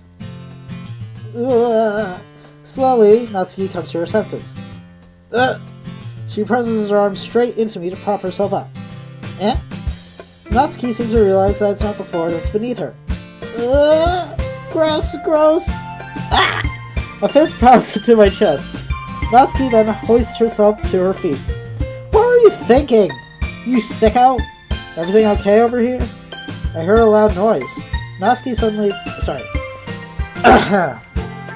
Monica suddenly peers in. Monica! See what happens when you put the manga on the top shelf? Are you trying to kill your club members or something? Jeez. Sorry. Oh, and one more thing. It seems like your most recent club member is a total pervert. So I hope you're happy. I did it! Somehow it's impossible for me to explain this whole bizarre situation to Monica. I didn't do anything, I swear! I know, don't worry. Monica says that quietly. Looks like I'm off the hook. Oh no! My... I look down. Natsuki is kneeling on the floor holding one of the books that are scattered all over her. There's a large diagonal crease across the page that she's desperately trying to smooth out. I must have landed on the page. Natsuki tries a bit more to fix the crease, but she can't get it out. Suddenly she gives up and slams the book shut, then throws it to the floor. Instead of continuing to yell, she just lowers her head. Sob. No, don't cry. Natsuki, are you? No! Natsuki's voice squeaks. I see tears on her face. I'll help get the crease out, okay? It's partially my fault, so... Natsuki shakes her head, still looking down. No, I don't even care that much. I'm just... having a really bad day today. Natsuki sobs again. I didn't mean to take it out on you. I really didn't mean to. It's fine. Is there anything you want to talk about? Natsuki shakes her head. Just... every day is so hard. I just want to come to the club and... Natsuki falls silent again. I can't press her, so I can only do what I know how to. Alright. Well, I'll help Well, I'll help clean this up. And I'll move the rest of your manga for you. I pick up volume 2 of Parfait Girls. We'll set this one aside. This'll help cheer you up a bit, right? We can get started on it once I'm done here. Natsuki looks up with her glassy eyes. Her lip quivers. You're really nice to me. Eh? That sounds really strange coming from Natsuki. I didn't expect it at all.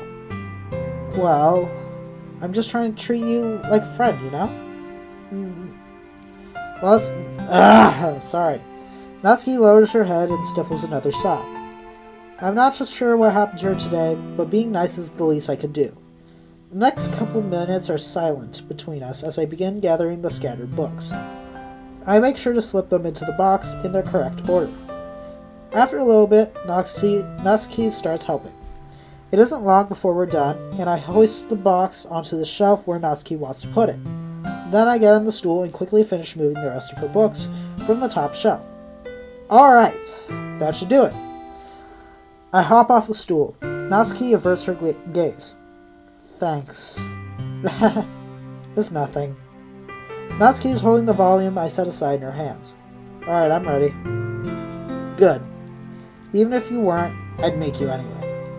You're taking responsibility for what you said. The thing about cheering me up. If you insist. We sit in the same spot as last time and I open the second volume. Natsuki's mood improves quickly, laughing and pointing things out to me. She's surprisingly sharp, making note of a lot of subtle repeated jokes and background elements. In the end, I'm pretty impressed by how everything ties together in this manga. I'm guessing Natsuki has good taste after all. After some time, Monica gets our attention as usual, and it's time to share poems again. Guess I'll be holding onto this for now. Yep, even you sound more enthusiastic this time. Well, I'm starting to get into you, you know?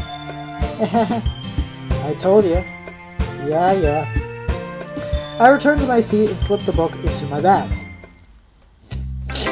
Who should I show my poem to first? Oh, that's easy. Natsuki! Natsuki reads my poem.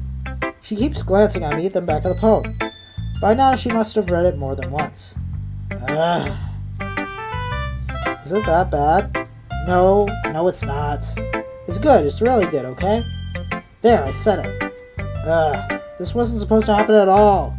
Why can't you just be bad at this? My poems are supposed to impress you, not the other way around. You're trying to impress me? Obviously, you think I'd let you enjoy Yuri's writing more than mine? Give me a break. Well, in that case, what's the problem with me trying to impress you? I'll tell you, you! Natsuki's face freezes, like she just realized something. You're trying to impress me? Natsuki vigorously scans her eyes over my poem one more time. Then the poem slips out of her hands and flutters to the floor. I have to use the bathroom. Red-faced, Natsuki quickly walks out of the room. Hey DTD, did you do something to Natsuki? I just saw her rush out like that. You didn't do anything terrible, did you? No! I just told her that... My voice gets caught in my throat. There's no way I could tell Monica that I'm trying to impress Natsuki. Monica sees the poem lying on the floor and swiftly picks it up. She reads through it, the smile not fading from her face. I see. You wrote this for Natsuki, didn't you? I mean, not really. In fact, didn't she like your poem a lot the other day, too? I'm surprised you know her taste so well already. Are you sure you're not cheating, DTD? Cheating? What do you mean by that? Never mind, I'm just kidding. I didn't understand Monica's joke at all.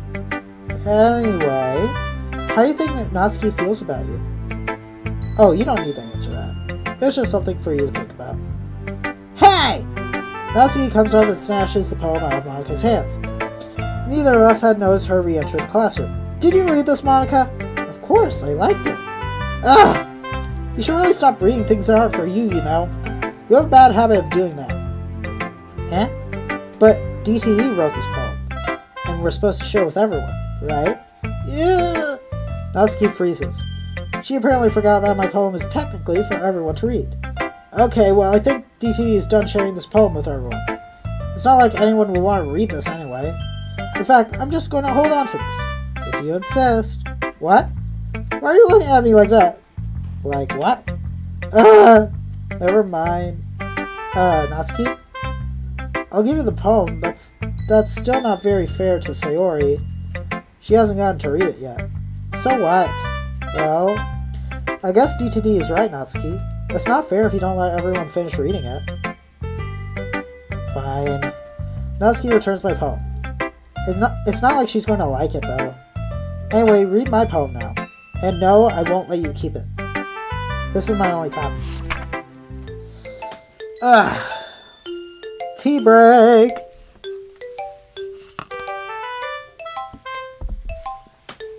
Tea.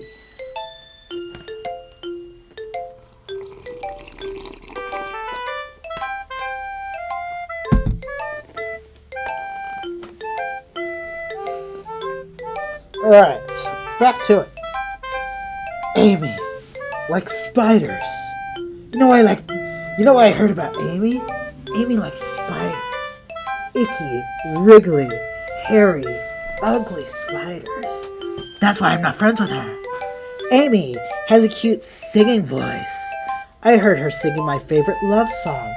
Every time she sang the chorus, my heart would pound to the rhythm of the words. But she likes spiders. That's why I'm not friends with her. One time I hurt my leg really bad. Amy helped me up and took me to the nurse. I try not to let her touch me. She likes spiders, so her hands are probably gross. That's why I'm not friends with her. Amy has a lot of friends. I always see her talking to people. She probably talks about spiders. What if her friends start to like spiders too? That's why I'm not friends with her. It doesn't matter if she has other hobbies. It doesn't matter if she keeps them private. It doesn't matter if it doesn't hurt anyone. It's gross. She's gross. The world's better off without spider lovers. And I'm gonna tell everyone. Not bad, right? It's quite a bit longer than yesterday's. Yesterday's was way too short. I was just warming up. I hope you didn't think that was the best I could do. No, of course not. Anyway, the message is pretty straightforward in this poem. I doubt I have to explain it. Sometimes you can explain complicated issues with much simpler analogies, and it helps people realize how stupid they're being. Like, anyone would agree that the subject of this poem is an ignorant jerk. Do you know people like that? Of course. It's about how everyone thinks That doesn't matter. It can be about anything. I wrote to be easy to relate to. Everyone has some kind of weird hobby or a guilty pleasure. Something that you're afraid if people find out, they make fun of you or think less of you. But that just makes people stupid. Who cares what someone likes as long as they're not hurting anyone and it makes them happy? Well, that's a bit of a gray area, but I get what you're saying. I think everyone really needs to learn to respect others for liking weird things. Well, you're definitely right. At least I can relate to that. I'm sure a lot of other people can too. You know, I'm glad you can appreciate this kind of writing. I mean, I know I was talking about that yesterday, but I've been enjoying sharing my writing with you, so consider yourself lucky, okay? Well, thanks for being honest. What's that supposed to mean? I'm always honest. Jeez. Just look forward to tomorrow too, okay? Alright, I will. Who should I share my poem to next? Monica. Hi again, DTD. That was kind of silly with Natsuki earlier, wasn't it? I'm glad the two of you have been getting along so well. That's one way of putting it. Anyway, I already read your poem, but you can go ahead and read mine now. I like the way this one turned out, so I hope you do too. Save me. The colors, they won't stop! Bright, beautiful colors, flashing, expanding, piercing, red, green, blue, an endless cacophony of meaningless noise. The noise. It won't stop. Violent, grating, waveforms. Squeaking, screeching, piercing. Same goes in tangent. Like playing a chalkboard on a turntable. Like playing a vinyl on a pizza crust. An endless poem of meaningless. Lord me. Ew. Huh. It's even more abstract than your last one, huh? I guess that's just the way I write. I'm sorry if you don't like it. No, I never said that. It's just kind of a thing I've never seen before, I guess. I kind of like playing with my space on the paper. Choosing where and how to space your words can totally change the mood of a poem. It's almost like magic. The way I wrote the lines really short makes it feel like they're trying to speak over the noise. I see. It's still hard for me to tell what it's about, though. Sometimes asking what a poem is about isn't the right question. A poem can be as abstract as a physical expression of a feeling, or a conversation with the reader. So putting it that way, not every poem is about something. Anyway, here's Monica's writing tip of the day. Sometimes you'll find yourself facing a difficult decision. When that happens, don't forget to save your game. Wait a second.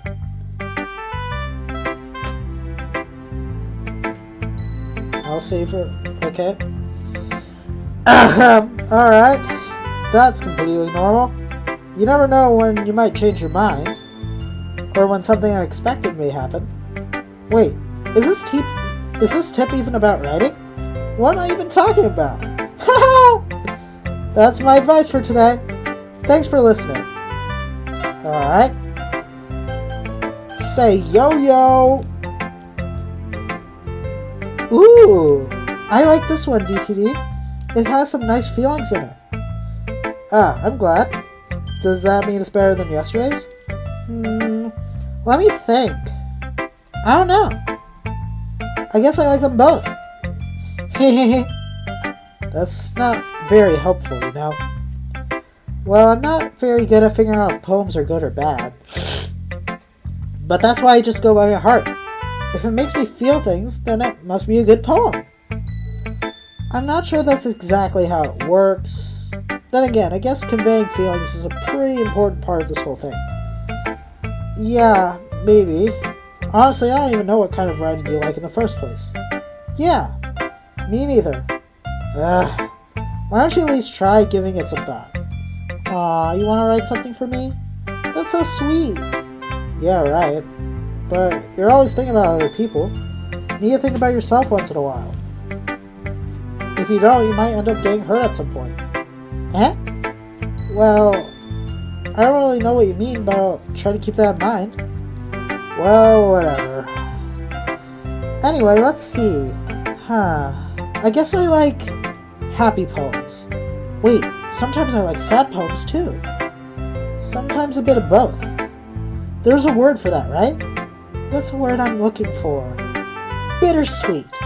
Yeah. I like things that are happy and things that are sad. Happy and sad? I can't see you liking something sad, Sayori. Well, I like happy the most. But sometimes, when you have a little rain cloud in your head, a sad poem can help you give the rain cloud a little hug and make a nice, happy rainbow. Sayori, that's unexpectedly poetic. Huh? It is? Maybe I'm getting better at expressing my feelings after all. Thanks, DTD. I should go write that down then. You can read my poem now, okay?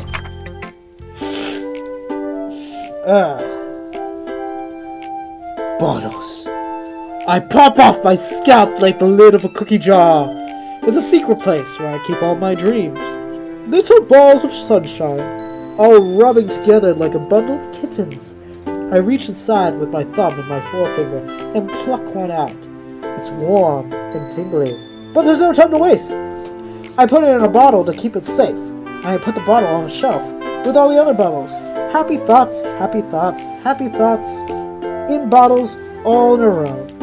My collection makes me a lot of friends. Each bottle a starlight to make amends. Sometimes my friend feels a certain way. Down comes a bottle to save the day. Night after night, more dreams. Friend after friend, more bottles. Deeper and deeper my fingers go, like exploring a dark cave, discovering the secrets hidden in the nooks and crannies, digging and digging, scraping and scraping. I blow dust off my bottle caps. It doesn't feel like time elapsed. My empty shelf could use some more. My friends look through my locked front door. Finally, all done. I open up and in comes my friends. And they come in such a hurry. Do they want my bottles that much? I frantically pull them from the shelf, one after the other, holding them out to each and every friend, each and every bottle.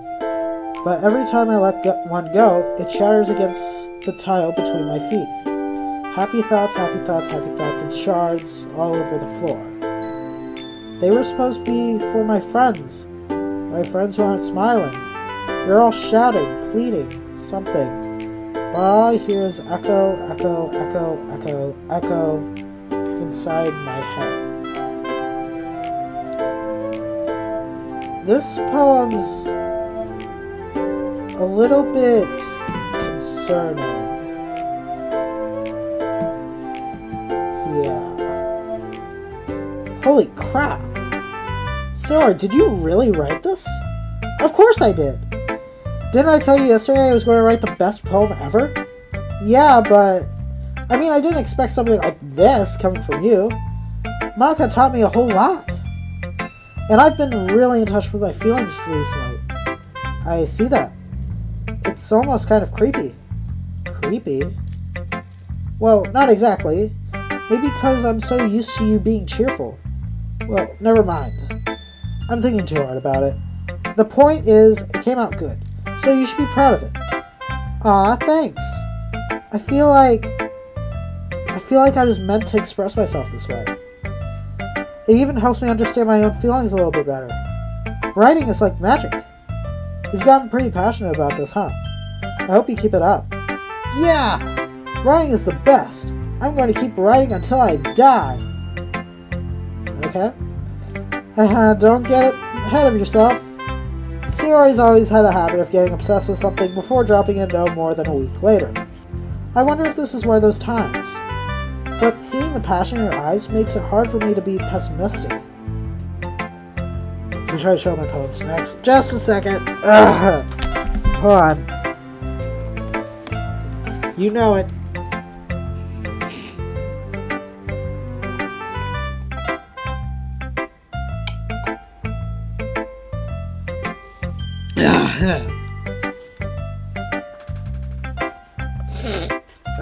Sorry. I have not done a video of this length before, ever. So my voice is kind of fighting back against me. And it is not happy at me. In fact, it is very angry at me. Alright, Yuri. Last person, like always, because Yuri's not my favorite. Are you still mad at me? Eh? For disrespecting Natsuki yesterday. Because reading this poem, now I know why you got mad at me. Because you prefer her writing over mine. That's not really true. Meaning when I disrespected her, I disrespected you too, didn't I? Oh no! Yuri, you might be reading into this a little bit too much. How could I be so stupid? I always let these things happen. Whenever I think before I speak, I just come off as awkward and unlikable. But if I speak without thinking, the things I want to keep inside come out and make people hate me. So, please don't force yourself to be around me. I know this is what Monica wants, but it's not fair to you when you could be enjoying your time with Natsuki and Sayori. Yuri, please. It makes it easier for me if you don't express any concern. Besides, I have my books with me. That's all I need. Yuri smiles sadly and puts her head down on her desk. I'm frustrated. I don't hate her, but it's as if she's not capable of listening to me over her own thoughts. I sigh to myself. All I can do is accept that's how she is. If she wants to be left alone, then I have no choice but to abide to that quest. Okay, everyone. We're all done reading each other's poems, right? Well, I didn't get to read, Yuri's. I have something extra planned today, so if everyone could come sit at the front of the room. Is this about the festival? Well, sort of. Do we really have to do something for the festival? It's not like we can put together anything good in just a few days. We'll end up embarrassing ourselves instead of getting any new members. That's a concern of mine as well. I don't really do well with last-minute preparations. Don't worry so much. We're going to keep it simple, okay? We won't need much more than a few decorations. Sayori has been working on posters, and I've designed some pamphlets we can give out during the event. Okay, that's great and all, but that doesn't tell us what we're actually going to be doing for the event. Oh, sorry, I thought you heard about it already. We're going to be performing. Performing? Monica? Yeah, we're going to be having a poetry performance. Each of us are going to choose a poem to recite during the event. But the cool part is, we're also going to let anyone else come up and recite poems too. Sayori's put it on all the posters in case anyone wants to prepare ahead of time. Hehe. Sayori, who's been coloring a poster, holds it up for us to see. Are you kidding me, Monica? You didn't already start putting up those posters, did you? Well, I did. Do you really think it's that bad of an idea? Well, no, it's not a bad idea, but I didn't sign up for this, you know? There's no way I'm going to be performing in front of a group of people like that. I agree with Natsuki. I could never, in my life, do something like that. Imagining it, Yuri shakes her head in fear. Guys, no, Sayori. I understand where you're coming from. Remember that Natsuki and Yuri have never shared their poems with anyone until just a couple days ago. It's a lot to ask for them to recite their poems out loud to a whole room full of people. I guess I kind of overlooked that. So I'm sorry. But I still think we should give it our best. We're the only ones responsible for the fate of this club. If we start the event and each put on a good performance, then it will inspire others to do the same. And the more people who perform, the better we'll be able to show everyone what literature is about. Yeah, this is about expressing your feelings, being intimate with yourself, finding new horizons, and having fun. That's right. And it's those reasons that we're all in this club today. Don't you want to share that with others? To inspire them to find the same feelings that brought you here in the first place? I know you do. I know we all do. And if all it takes is standing in front of the room for 2 minutes and reciting a poem, then I know you can do it. Natsuki and Yuri remain silent. Sayori looks worried. I guess that leaves me no choice. I agree. I don't think it's too much to ask. I think that Sayori and Monica have tried really hard to get new members. The least we can do is help them out a little bit. Well, maybe, but it looks like Natsuki doesn't have any arguments left. Okay, fine. I guess I'll just have to get over with it. Get it over with. Alright. Phew. Thanks, Natsuki. What about you, Yuri? Yuri dejectedly glances around at everyone else's expectant faces. I guess I really don't have a choice. Aha! That's everyone! You're the best, Yuri! This club is seriously going to be the death of me. Oh gosh! You'll be fine, Yuri. But anyway, let's move on to the main event. I want each of you to choose a poem of yours. We're going to practice reciting them in front of each other. No way! No way! Monica! This is too sudden! Well, if you can't recite your poems in front of the club, how do you expect to do it in front of a bunch of strangers? She's got a point. Oh no. Don't worry about it. I'll start off to help everyone feel a little more comfortable. Can I go next? Of course. Now, let's see. Monica flips through her notebook to the specific poem she had in mind for herself. She then stands behind the podium. The title of this poem is The Way They Fly. Ahem. Monica begins reciting her poem. Her clear, confident voice fills the room. More than that, her inflection is pristine. She knows exactly how to apply emotion behind each line she recites, bringing the words to life, which is something she's done before. Is this something she's done before, or is she simply a natural? Well, she wasn't the debate club, wasn't she? I glance around me. Everyone has their eyes on Monica. Sayori looks amazed. Yuri has an intense expression on her face that I don't understand. Finally, Monica finishes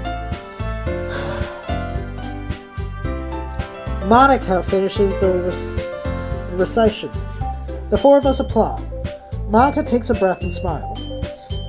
That was so good, Monica!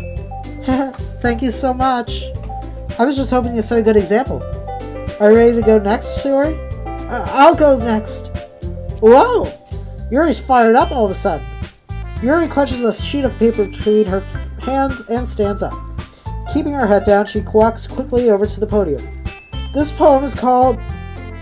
Yuri anxiously glances at each of us. You can do it, say Yuri. It's called After Image of a Crimson Eye.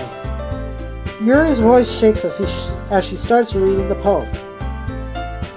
Just a moment ago, she practically refused to do this. Why is she suddenly putting in so much effort? As Yuri gets past the first couple of lines, her voice changes. It's almost like what happened when Yuri gets absorbed into her books. Her quivering words transform into the sharp syllables of a fierce and confident woman. The poem is full of twists and turns in a structure that she enunciates with perfect timing.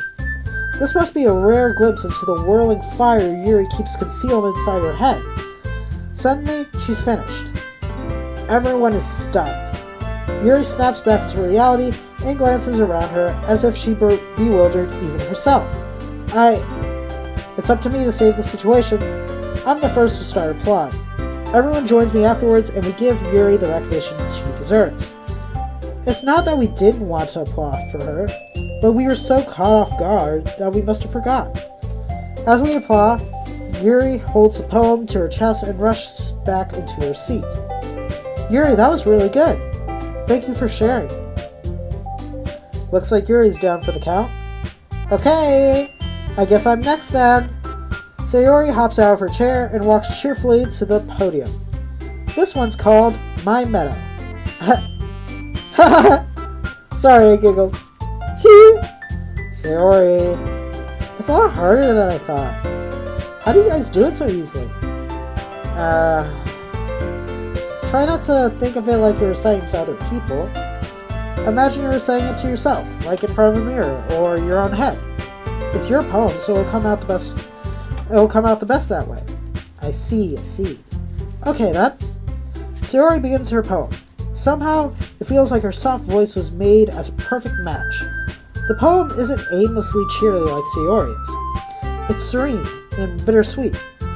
If I were to read this on paper, I probably wouldn't think much of it. But hearing it come from Sayori's voice almost gives it a whole new meaning. Maybe this is what Sayori meant when she said she liked my poems. It's like I get to reach more deeply into someone I thought I once knew through and through. Sayori finishes and we applaud. I did it! Good job, Sayori. Hey, even DTD likes it. I guess that's a good sign. What does that even mean? It came out nicely, Sayori. The atmosphere of the poem fits you really nicely. But it might be that other poems won't work quite as well with that kind of delivery. I don't really understand. In other words, I've seen poems of yours where that sort of gentle delivery wouldn't work as well. They might need a little more force behind them, depending on what you're reading. Well, I know what you mean. I've been practicing that kind of thing. It's just embarrassing to do in front of everyone. The next time, I'm going to make you pick a poem that challenges you a little more. We don't have much time before the festival, you know? Okay. Now, who's next? Natsuki? Huh. Don't make me go before DTD. It's not like I can compare to you guys anyway. Might as well let DTD lower everyone's standards a little before I have to do it. Natsuki. It's fine. I might as well get it over with. But it's not like I have much of a selection of what to read. I'll just have to go with what I wrote for today. I stand up and stand in front of the podium. Everyone has their eyes on me, making me feel terribly awkward. I recite my poem. Since I'm not exactly confident in my own writing, it's hard to put energy into it. Despite that, once I finish, I receive applause anyway. Sorry I'm not really as good as everyone else. Don't worry about it so much. I think it's less about your abilities and more about your lack of confidence in your writing. That's something that will improve over time though. Yeah, maybe. Alright then, that just leaves you, Natsuki. Yeah, I'm going. Natsuki begrudgingly gets out of her seat and makes her way to the podium. The poem is called... Why are you all looking at me? Because you're presenting? Huh. Anyway, the poem is called Jump. Natsuki takes a breath. Once she starts reciting the poem, her sour attitude disappears a little. While she's still a little unenthused, her poem has a rhythm and rhyme to it. It's Natsuki's trademark style, and it works surprisingly well when spoken out loud. The words feel like they bounce up and down as if giving life to the poem. Natsuki finishes and everyone applauds. She huffs back to her seat. That wasn't so bad, was it? Easy for you to say. You better not make me do that again. Well, do you at least feel prepared enough to recite a poem in front of other people? I mean, doing it in front of other people would be way easier. I can put on whatever face I want to for other people. But when it's just my friends, it's just embarrassing. That's a surprise, Natsuki. I think it would be the other way around for me. Well, that's just how it is, so... Well, I guess in that case, you won't have much to worry about for the festival. That said, I want to thank everyone for coming, though. It might be hard, but I know that you all have an idea of what it's like now. Make sure you pick a poem and get enough practice for the festival, okay? I'll be making pamphlets, so let me know ahead of time what you'll be reciting. Jeez. I should probably find some other poem to recite instead. That's fine too. It doesn't have to be your own. I'm already pleasantly surprised that you're putting in all this effort for the club. It makes me really happy. Yeah, no problem. Okay, everyone. I think that's about it for today. I know the festival is coming up. Let's try to write poems for tomorrow as well. It's been working out really nicely so far, so I'd like to continue that. As for the festival, we'll finish planning tomorrow, and then we'll have the weekend to prepare. Monday is the big day. I can't wait! I can do this. Alright. I stand up. There's no way I'll be able to find the same enthusiasm as Sayori and Monica, but I'll do my best to get through it. If it's for the sake of the club, and impressing Monica, then I'll have to do my best. Ready to go, Sayori? Yep. Look at you two, always going home together like that. It's kind of adorable, isn't it? Hehe. Jeez, guys. Don't make such a big deal out of it. I like Natsuki, not Sayori. Even though Sayori's a nice person. It must be a little nice, though. Well, how am I supposed to respond to that? It's okay, DTD, you don't have to say it. Whatever, let's go already. I walk home with Sayori once more. Even though it's only been a few days, a lot of things have already changed. But today, Sayori is being a little quieter than usual on the walk home. Hey, Sayori? Sorry, I was spacing out. No wonder. I was thinking about something from earlier. I like how we get to... Sayori fumbles with her words. So, let's just say that one day, Natsuki asks you to walk home with you. Huh? What would you do? What kind of question is that? You're kind of putting me on the spot here. Hehehe. Well... if she asked me to walk home with her, I would. Walking home with Natsuki, huh? Why does the thought of that make my heart pound? I think I would be afraid of what she'd do to me if I turned her down. Isn't she so cute and fun to be around? That has nothing to do with what I just said. Haha, you admitted it! Jeez. There's not even any point in speculating something that's never going to happen. Well, maybe, but I just like to think about it. It's not long before you won't need me anymore, you know? eat you. Sayori. I can't figure out how you're seeing things in your head right now. Sorry. Everyone is different. Nobody in the club is a replacement for you. Huh. If you say so. The conversation trails off and I'm left feeling awkward. But it was kind of her fault for trapping me with such a weird question. I can't just lie to her. But if there's something that makes her happy, I would hate to take that away from her. That's why I said there's no point in speculating. And again, the festival is only a few days away. Who knows what will happen in that time?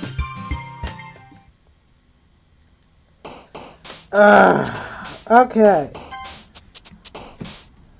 With that, I'm going to be done with this live stream because my throat is killing me. I was talking way too much today. So yeah. But thank you all for watching. My name is DTD. Be sure to like and subscribe. Check out my other videos as well. And be sure to tell a friend about the channel. And be sure to tell that friend to tell a friend about the channel. Thank you all for watching. Thank you all for having patience with me and watching this gameplay with me. And I will see you all next time.